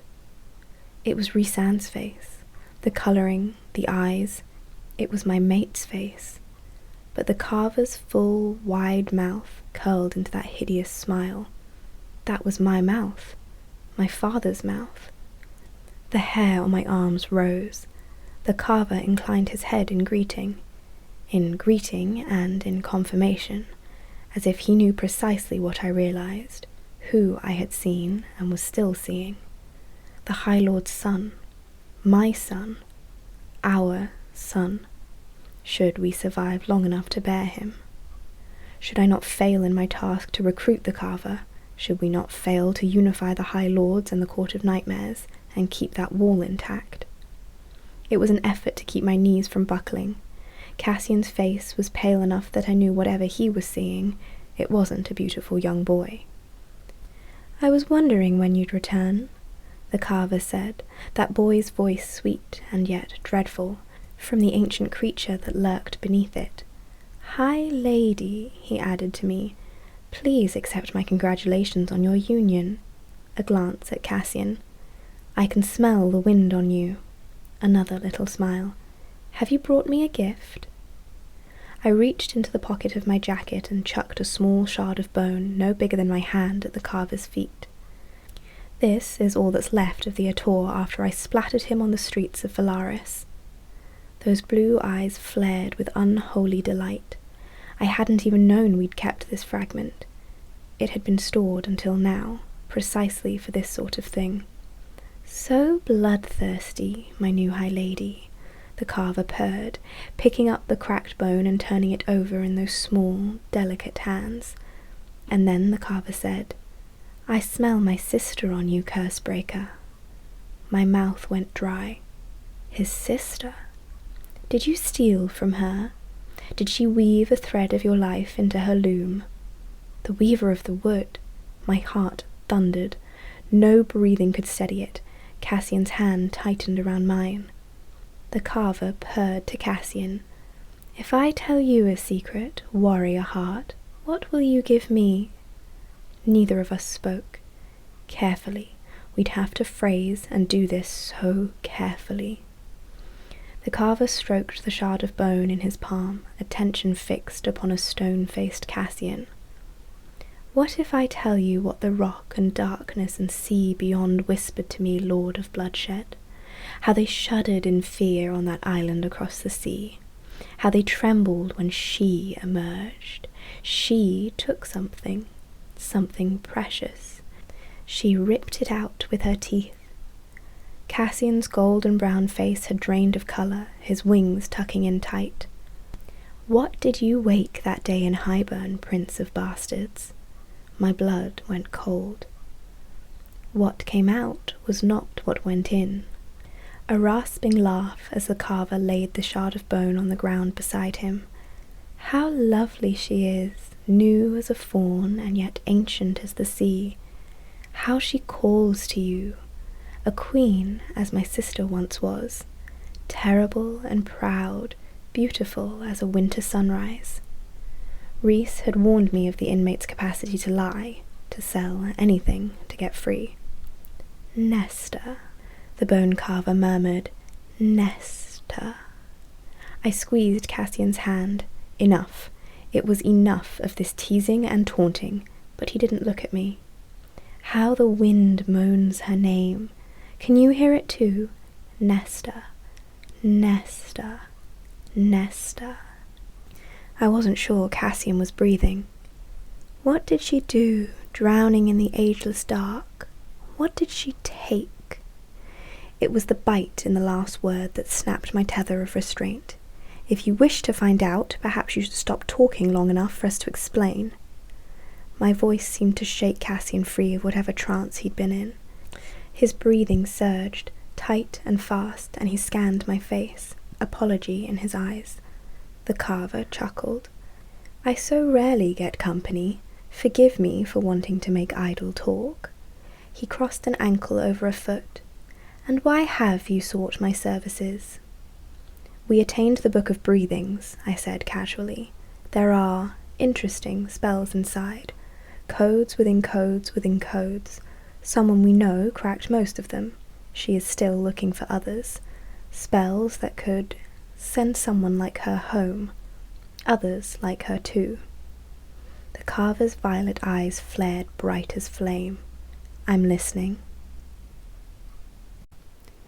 Chapter 23. "War is upon us," I said to the carver. "Rumour suggests you have gifts that may be useful upon the battlefield." A smile at Cassian, as if understanding why he'd joined me. "In exchange for a price," the carver mused. "Within reason," Cassian countered. The carver surveyed his cell. "And you think that I wish to go back, don't you?" The carver folded his legs beneath his small frame. "Where we came from, I do not believe it is now anything more than dust drifting across a plain. There is no home to return to, not one that I desire. For if he'd been here before even Amryn had arrived, tens of thousands of years, longer perhaps, I shoved against the sinking sensation in my gut. Then perhaps improving your living conditions might entice you, if this world is where you wish to be. This cell, Cursebreaker, is where I wish to be. The carver patted the dirt beside him. Do you think I let them trap me without good reason? Cassian's entire body seemed to shift, seemed to go aware and focused, ready to haul us out of there. The carver traced 3 overlapping, interlocked circles in the dirt. You have met my sister, my twin, the Weaver, as you now call her. I knew her as Striga. She and our older brother Koshai. How they delighted in this world when we fell into it. How those ancient fae feared and worshipped them. Had I been braver, I might have bided my time, waited for their power to fade, for that long-ago fae warrior to trick Striga into diminishing her power and becoming confided to the middle. Koshai, too, confided, and bound by his little lake on the continent. All before Perithian, before the land was carved up and any High Lord was crowned. Cassian and I waited, not daring to interrupt. Clever, that fae warrior. Her bloodline is now long gone, though a trace still runs through some human line. He smiled, perhaps a bit sadly. No one remembers her name, but I do. She would have been my salvation had I not made my choice long before she walked this earth. I waited and waited and waited, picking apart the story he laid out like crumbs of bread. She could not kill them in the end. They were too strong. They could only be contained. The carver wiped a hand through the circles he'd drawn, erasing them wholly. I knew that long before she ever trapped them, took it upon myself to find my way here. To spare the world from yourself? Cassian asked, brows narrowing. The carver's eyes burned like the hottest flame.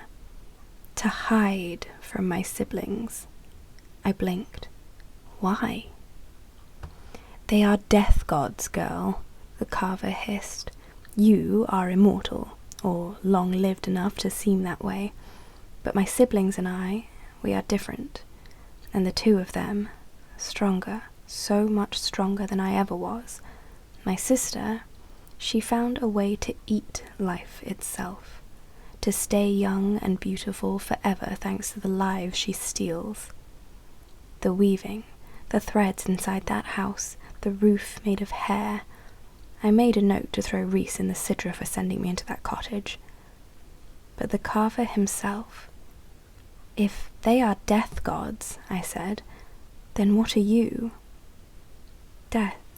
He had asked me over and over about death, about what waited beyond it, what it felt like, where I had gone. I thought it mere curiosity, but... That boy's face crinkled with amusement, my son's face. The vision of the future that had once been shown to me all those months ago as some sort of taunt or embodiment of what I hadn't dared yet admit to myself, what I was most uncertain of. And now that young boy, a different sort of taunt for the future I now stood to lose.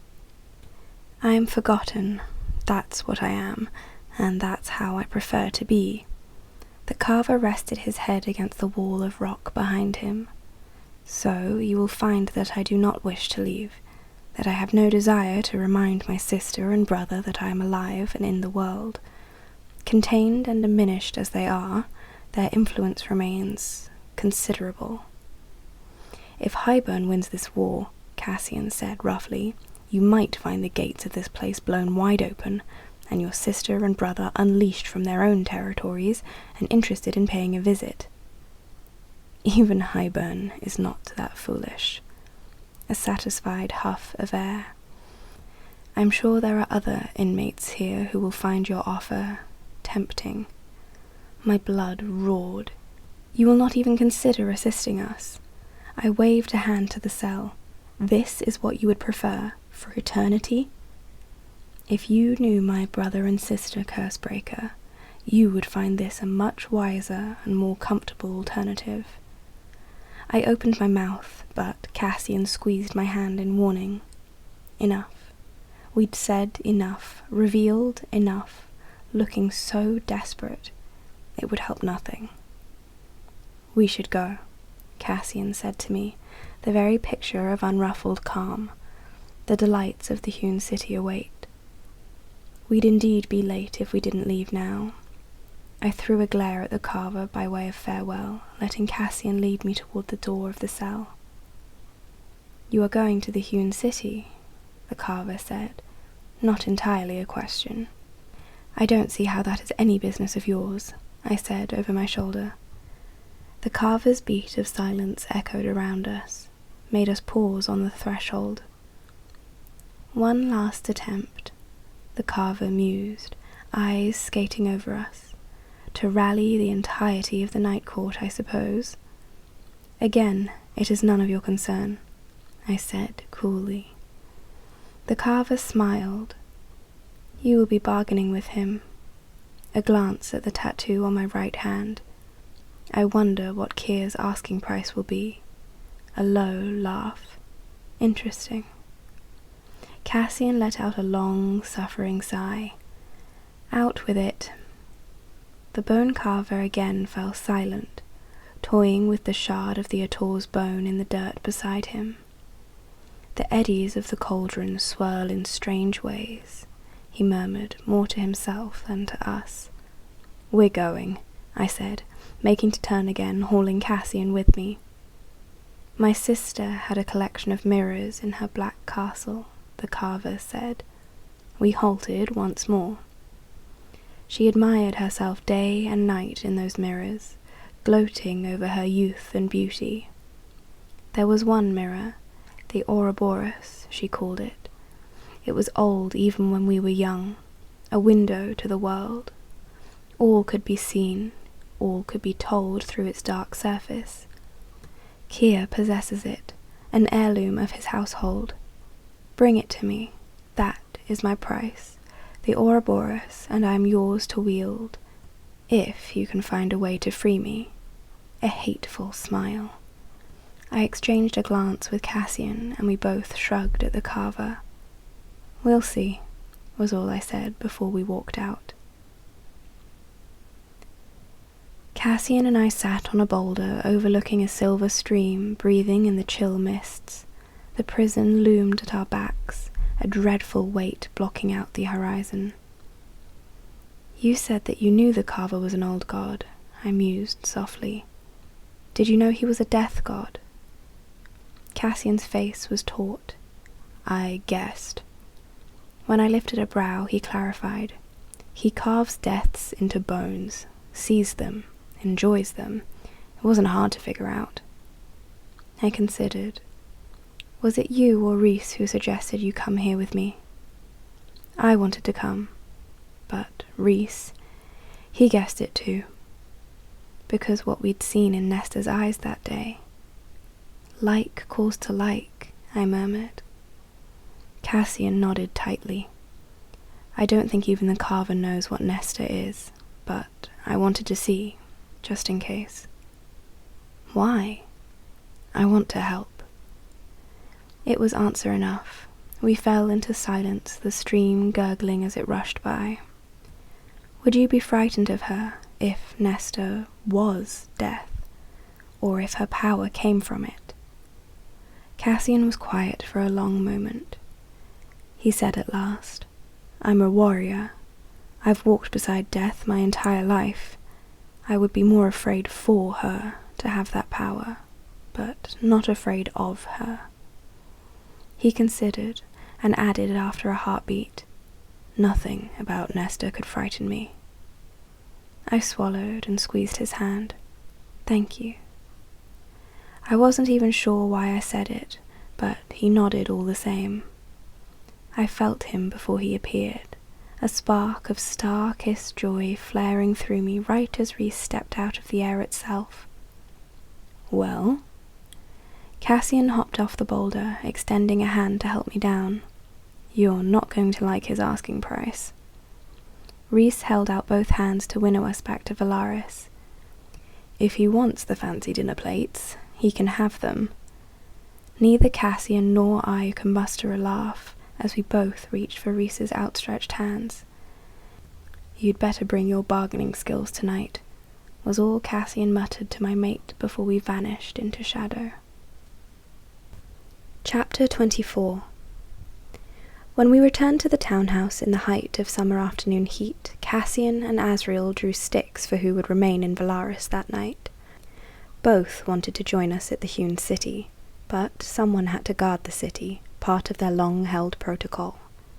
And someone had to guard Elaine, though I certainly wasn't about to tell Lucien that.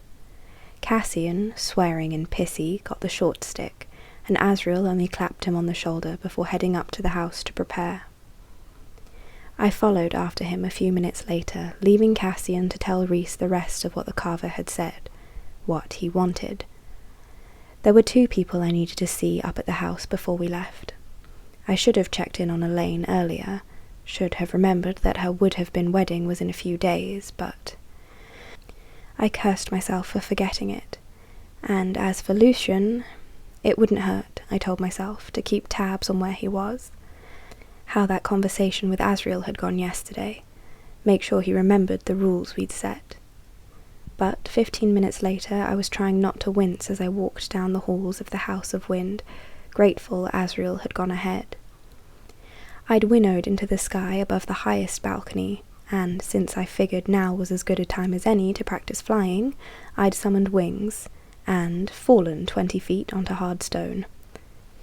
A rallied wind kept the fall from cracking any bones, but both my knees and my pride were significantly bruised by my graceless tumble through the air. At least no one had witnessed it. My stiff, limping steps at least had eased into a smoother gait by the time I found Elaine in the family library, still staring at the window, but she was out of her room. Nesta was reading in her usual chair, one eye on Elaine, the other on the book spread in her lap. Only Nesta glanced my way as I slipped through the carved wooden doors. I murmured, "Hello," and shut the doors behind me. Elaine didn't turn. She was wearing a pale pink gown that did little to complement her sallow skin, her brown gold hair hanging in loose, heavy ringlets down her thin back. "It's a fine day," I said to them. Nesta arched an elegant eyebrow. "Where's your menagerie of friends?" I levelled a steely look back at her.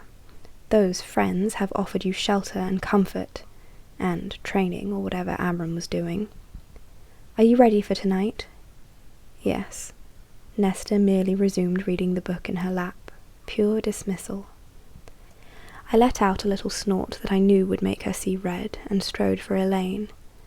Nesta monitored my every step, a panther readying to strike at the merest hint of danger. "What are you looking at?" I asked Elaine, keeping my voice soft, casual. Her face was wan, her lips bloodless, but they moved, barely, as she said, "I can see so far now, all the way to the sea." Indeed, the sea beyond the Sidra was a distant sparkle. It takes some getting used to. "I can hear your heartbeat if I listen carefully. I can hear her heartbeat too. You can learn to drown out the sounds that bother you. I had, entirely on my own. I wondered if Nesta had as well, or if they both suffered, hearing each other's heartbeats day and night. I didn't look to my other sister to confirm it. Elaine's eyes at last slid to mine, the first time she'd done so. Even wasted away by grief and despair, Elaine's beauty was remarkable. Hers was a face that could bring kings to their knees, and yet there was no joy in it, no light, no life. She said, "I can hear the sea, even at night, even in my dreams, the crashing sea, and the screams of a bird made of fire." It was an effort not to glance to Nesta. Even the townhouse was too far to hear anything from the nearby coast. And as for some firebird...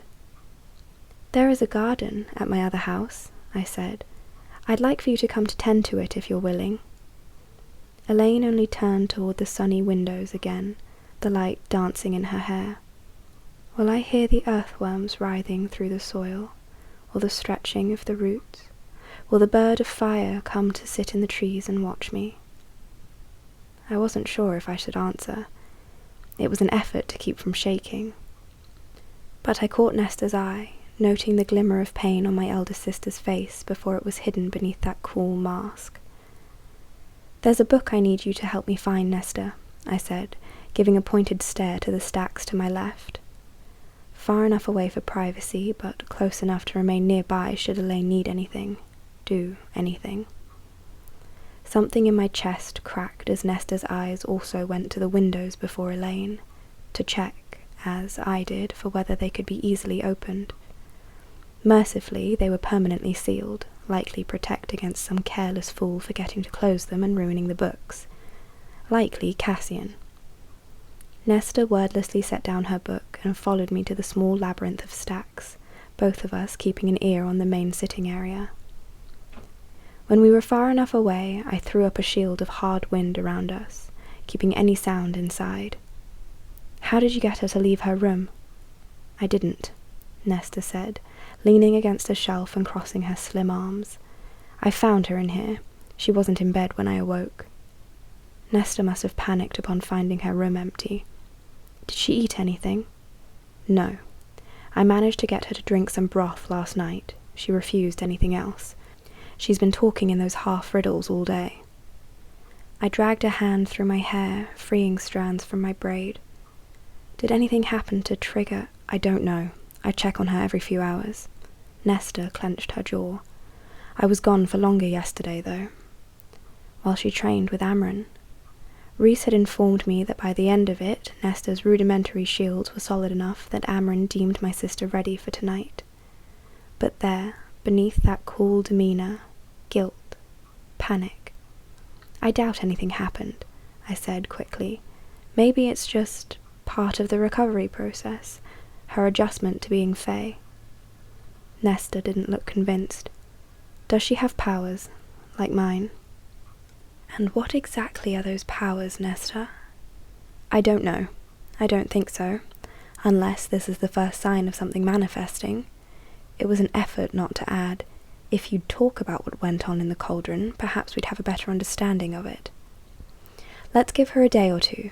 See what happens, if she improves." "Why not see now?" "Because we are going to the hewn city in a few hours, and you don't seem inclined to want us shoving into your business," I told her as evenly as I could. "I doubt Elaine does too." Nesta stared me down, not a flicker of emotion on her face, and gave a curt nod. Well, at least she left the room. And the chair. We exchanged a rare, calm glance. But then I said, "Why won't you train with Cassian?" Nesta's spine locked up. "Why is it only Cassian that I may train with? Why not the other one?" "Asriel? Him, or the blonde one who won't shut up? If you're referring to more, and why must I train at all? I am no warrior, nor do I desire to be one. It could make you strong. There are many types of strength, beyond the ability to wield a blade and end lives. Amren told me that yesterday." "You said you wanted our enemies dead. Why not kill them yourself?" She inspected her nails. Why bother when someone else can do it for me? I avoided the urge to rub my temples. But the doors to the library opened, and I snapped my barrier of hard air down entirely at the thud of stalking footsteps, then their sudden halting. I gripped Nesta's arm to keep her still, just as Lucian's voice blurted, You left your room." Nesta bristled, teeth flashing. I gripped her harder and threw a new wall of air around us, holding her there. Weeks of cloistering Elaine had done nothing to improve her state. Perhaps the half-riddles were proof of that. And even if Lucian was currently breaking the rules we'd set, more steps, no doubt closer to where Elaine stood at the window. Is there anything I can get for you?" I'd never heard my friend's voice so soft, so tentative and concerned. Perhaps it made me the lowest sort of wretch, but I cast my mind toward them, toward him. And then I was in his body, his head. Too thin. She must not be eating at all. How can she even stand? The thoughts flowed through his head, one after another. His heart was a raging, thunderous beat, and he didn't dare move from his position a mere 5 feet away. She hadn't yet turned toward him, but the ravages of her fasting were evident enough. Touch her, smell her, taste her. The instincts were a running river. He fisted his hands at his sides. He hadn't expected her to be in here. The other sister, the viper, was a possibility, but one he was willing to risk. Aside from talking to the shadow singer yesterday, which had been just as unnerving as he'd expected, though Asriel seemed like a decent enough male, he'd been cooped up in this wind-blasted house for 2 days. The thought of another one had been enough to make him risk Rhysand's wrath. He just wanted a walk, and a few books. It had been an age since he'd even had free time to read, let alone do so for pleasure. But there she was, his mate. She was nothing like Jasminda. Jasminda had been all laughter and mischief, too wild and free to be contained by the country life that she'd been born into.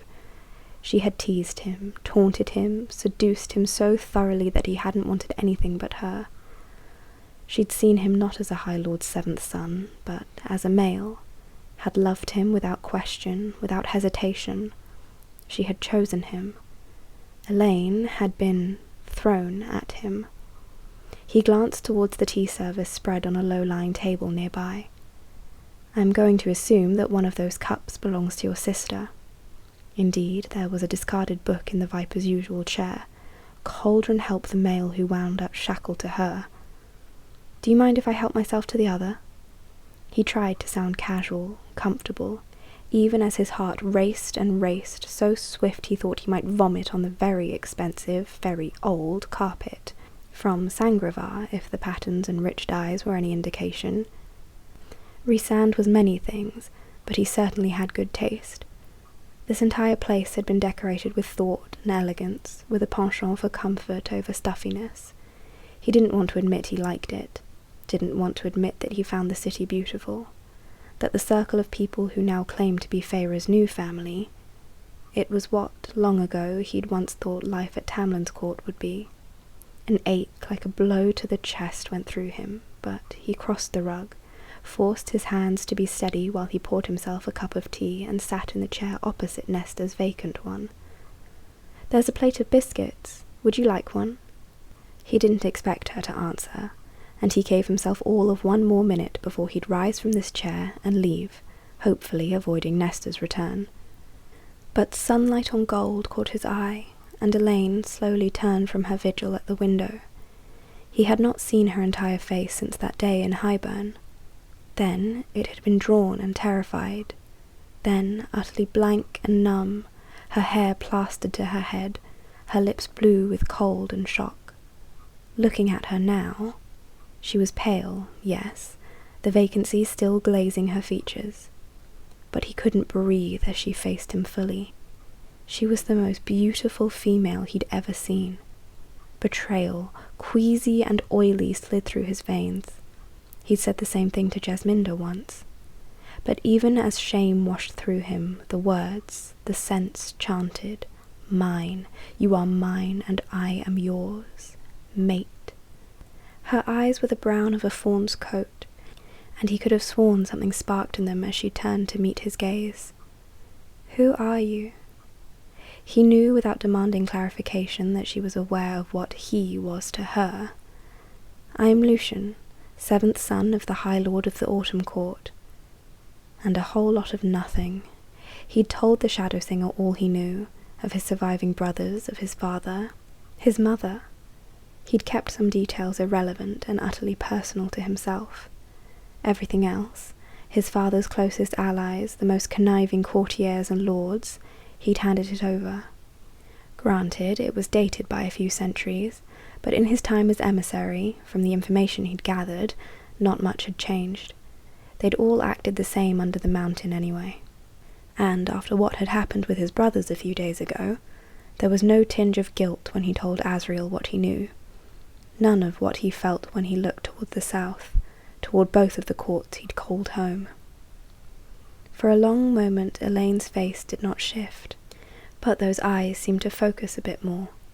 "Lucian," she said at last, and he clenched his teacup to keep from shuddering at the sound of his name on her mouth. "From my sister's stories? Her friend?" "Yes." But Elaine blinked slowly. "You were in Highburn." "Yes."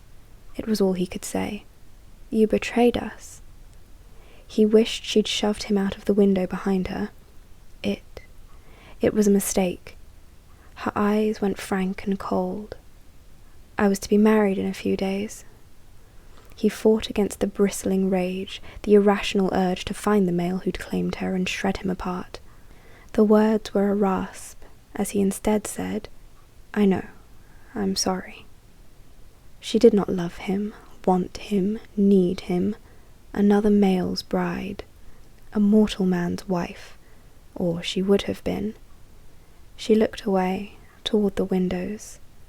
"I can hear your heart," she said quietly. He wasn't sure how to respond, so he said nothing, and drained his tea even as it burned his mouth. "When I sleep," she murmured, "I can hear your heart beating through the stone." She angled her head as if the city view held some answer. "Can you hear mine?" He wasn't sure if she truly meant to address him, but he said, "No, lady, I cannot." Her two thin shoulders seemed to curve inward. "No one ever does. No one ever looked. Not really." A bramble of words, her voice strained to a whisper. "He did. He saw me. He will not now." Her thumb brushed the iron ring on her finger. Another male's ring, another marker that she was claimed. It was enough. I had listened enough, learned enough. I pulled out of Lucian's mind. Nesta was gaping at me, even as her face had leached of colour at every word uttered between them. "Have you ever gone into my—" "No," I rasped. How she knew what I had done, I didn't want to ask, not as I dropped the shield around us and headed for the sitting area. Lucian, no doubt having heard our steps, was flushed as he glanced between me and Nesta. No inkling whatsoever that I'd slid into his mind, rifled through it like a bandit in the night. I shoved down the mild nausea. My eldest sister merely said to him, "Get out." I flashed Nesta a glare, but Lucian rose. "I came for a book." "Well, find one and leave." Elaine only stared out the window, unaware or uncaring. Lucian didn't head for the stacks. He just went to the open doors. He paused right between them and said to me, to Nesta, "She needs fresh air." "We'll judge what she needs." I could have sworn that ruby hair gleamed like molten metal as his temper rose, but it faded, his russet eye fixing on me. "Take her to the sea. Take her to some garden, but get her out of this house for an hour or two." Then he walked away. I looked at my two sisters, cloistered up here, high above the world. "You're moving into the townhouse right now," I said to them, to Lucian, who paused in the dim hallway outside. Nesta, to my shock, did not object. Neither did Rhys when I sent my order down the bond, asking him, Cassian, and Asriel to help move them. No, my mate just promised to assign 2 bedrooms to my sister down the hall on the other side of the stairs, and a third to Lucian on our side of the hall, well away from Elaine's. 30 minutes later, Asriel carried Elaine down, my sister silent and unresponsive in his arms.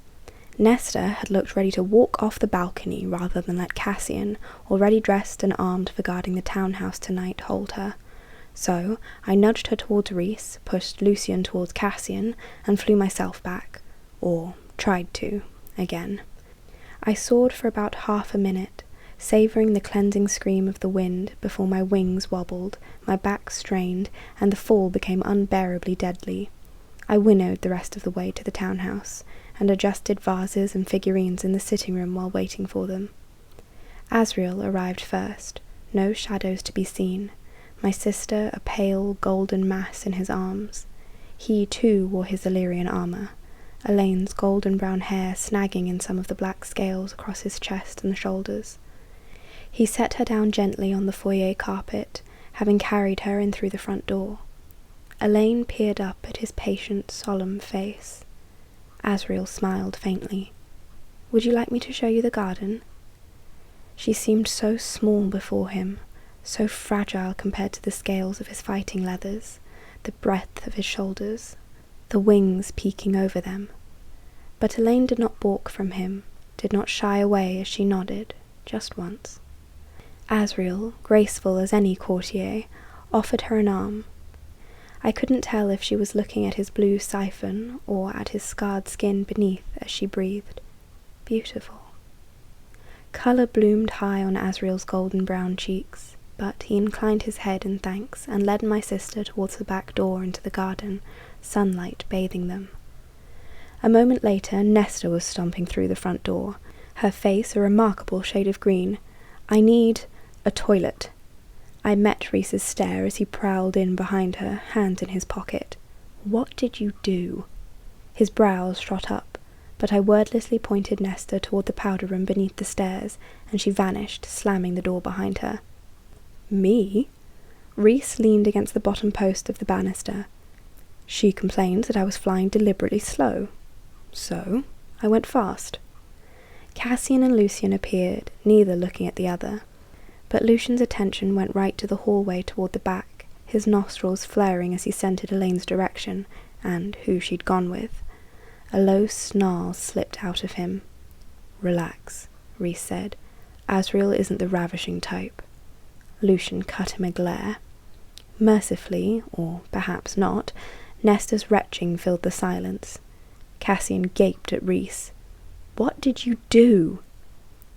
"I asked him the same thing," I said, crossing my arms. "He said he went fast." Nesta vomited again, then silence.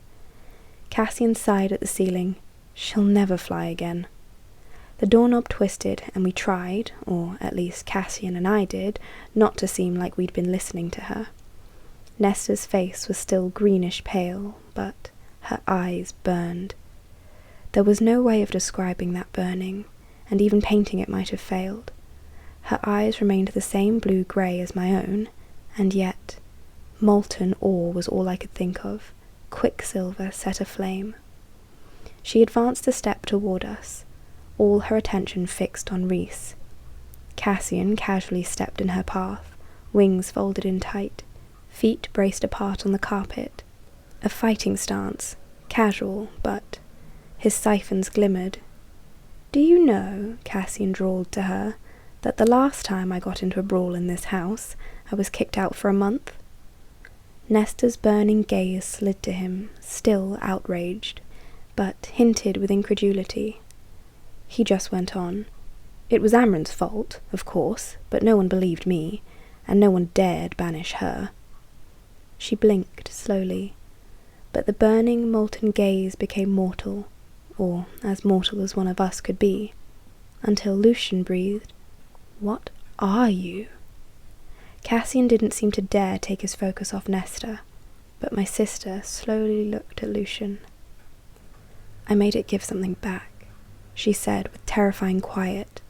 "The cauldron." The hairs along my arms rose.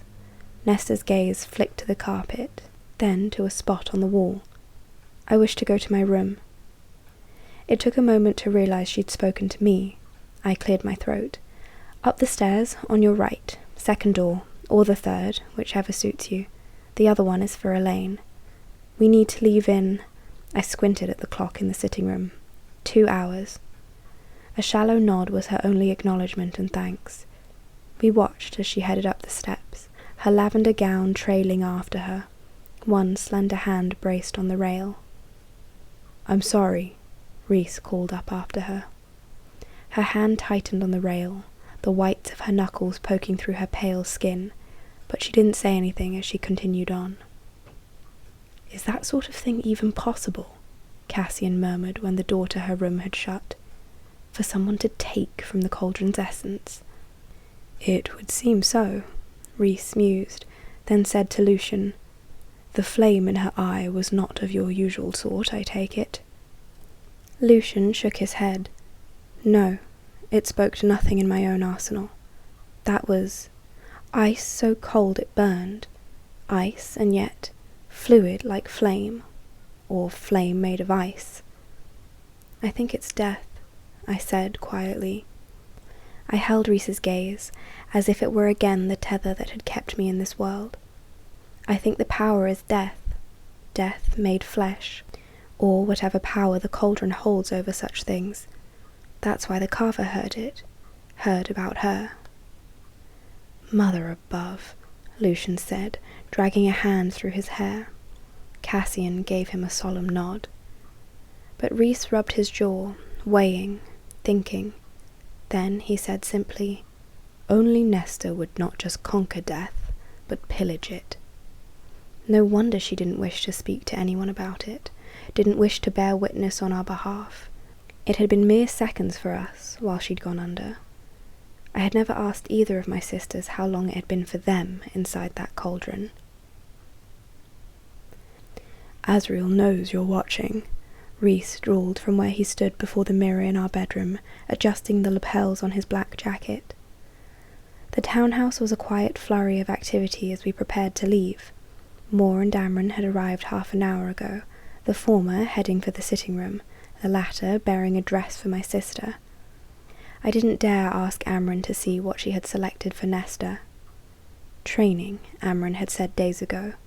There were magical objects in the Court of Nightmares that my sister could study tonight, while we were occupied with Kier. I wondered if the Ouroboros was one of them, and made a note to ask Amren what she knew of the mirror the carver so badly desired, which I'd somehow have to convince Kier to part with tonight. Lucian had offered to make himself useful while we were gone by reading through some of the texts now piled on the tables throughout the sitting room. Amren had only grunted at the offer, which I told Lucian amounted to a yes. Cassian was already on the roof, casually sharpening his blades. I'd asked him if 9 swords was really necessary, and he merely told me that it didn't hurt to be prepared, and that if I had enough time to question him, then I should have enough time to do another workout. I'd quickly left, throwing a vulgar gesture his way. My hair still damp from the bath I'd just taken, I slid my heavy earrings through my lobes and peered out of our bedroom window, monitoring the garden below.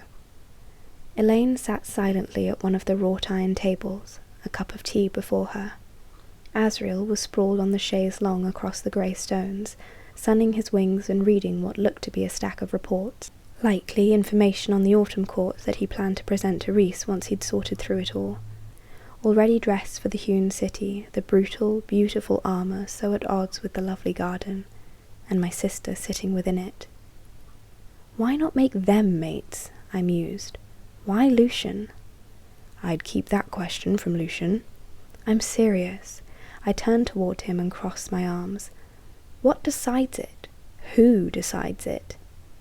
Rhys straightened his lapels before plucking an invisible piece of lint from them. Fate. The mother. The cauldron's swirling eddies. Rhys. He watched me in the reflection of the mirror as I strode for my armoire, flinging open the doors to yank out the dress I'd selected. Scraps of shimmering black, a slightly more modest version of what I'd worn to the Court of Nightmares months ago. You said your mother and father were wrong for each other. Tamlin said his own parents were wrong for each other. I peeled off my dressing robe. So it can't be a perfect system of matching. What if... I jerked my chin toward the window, to my sister and the shadow singer in the garden. That is what she needs. Is there no free will? What if Lucian wishes the union but she doesn't? A mating bond can be rejected, Rhys said mildly, eyes flickering in the mirror as he drank in every inch of bare skin I had on display. There is choice, and sometimes, yes, the bond picks poorly. Sometimes the bond is nothing more than some preordained guesswork at who will provide the strongest offspring. At its basest level, it's perhaps only that, some natural function, not an indication of true paired souls. A smile at me, at the rareness, perhaps, of what we had. Even so, Rhys went on, There will always be a tug.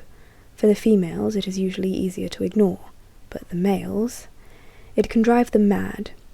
It is their burden to fight through, but some believe they are entitled to the female. Even after the bond is rejected, they see her as belonging to them. Sometimes they return to challenge the male she chooses for herself. Sometimes it ends in death. It is savage, and it is ugly, and it mercifully doesn't happen often, but many mated pairs will try to make it work, believing the cauldron selected them for a reason. Only years later will they realize that perhaps the pairing was not ideal in spirit. I scrounged up the jeweled, dark belt from the armoire drawer and slung it low over my hips. So, you're saying she could walk away, and Lucian would have free rein to kill whoever she wishes to be with.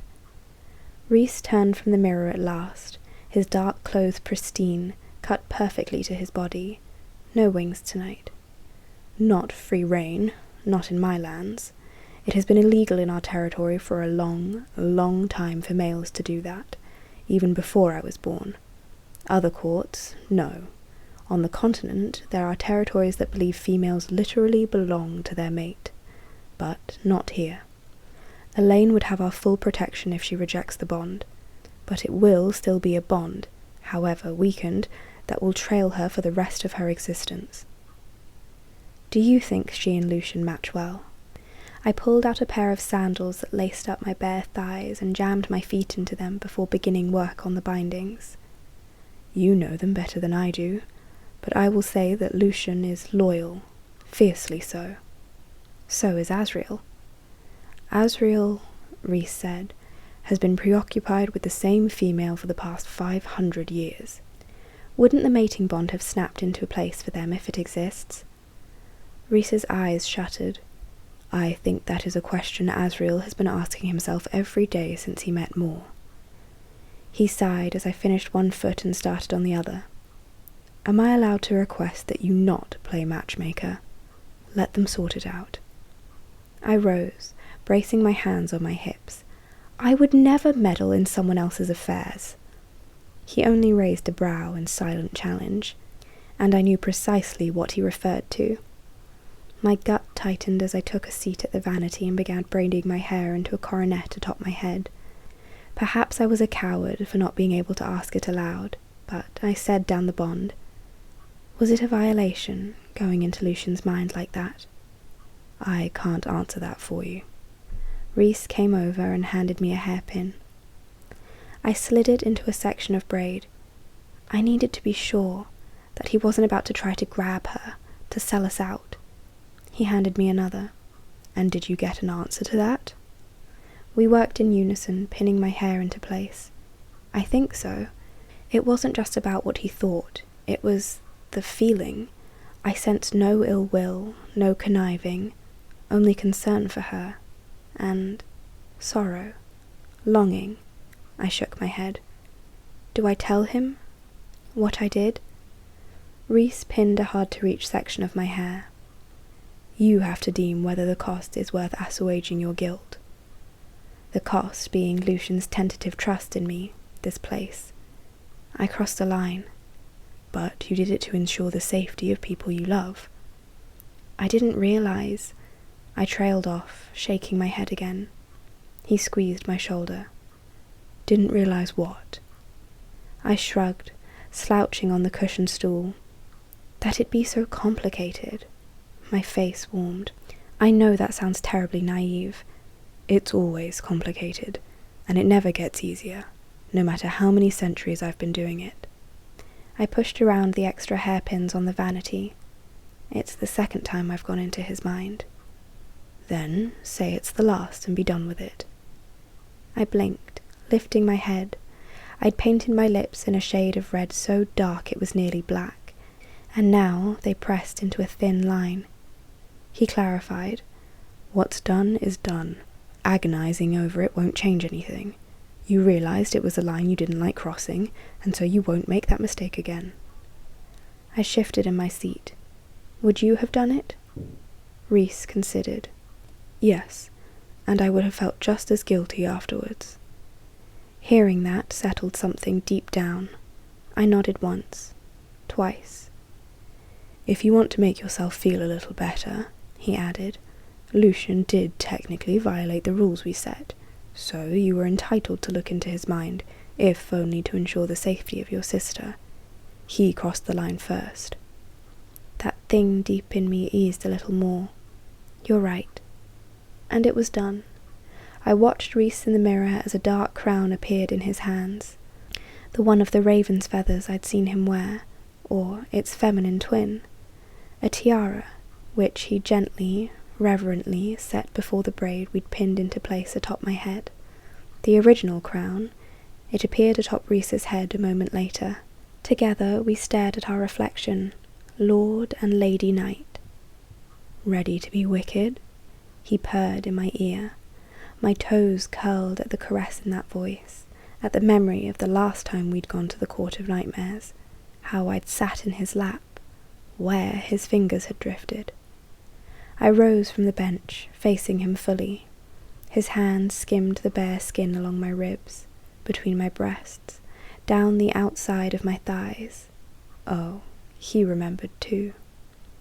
This time, I breathed, kissing the tendril of tattoo that peeked just above the collar of Rhys's black jacket. I get to make Keir beg.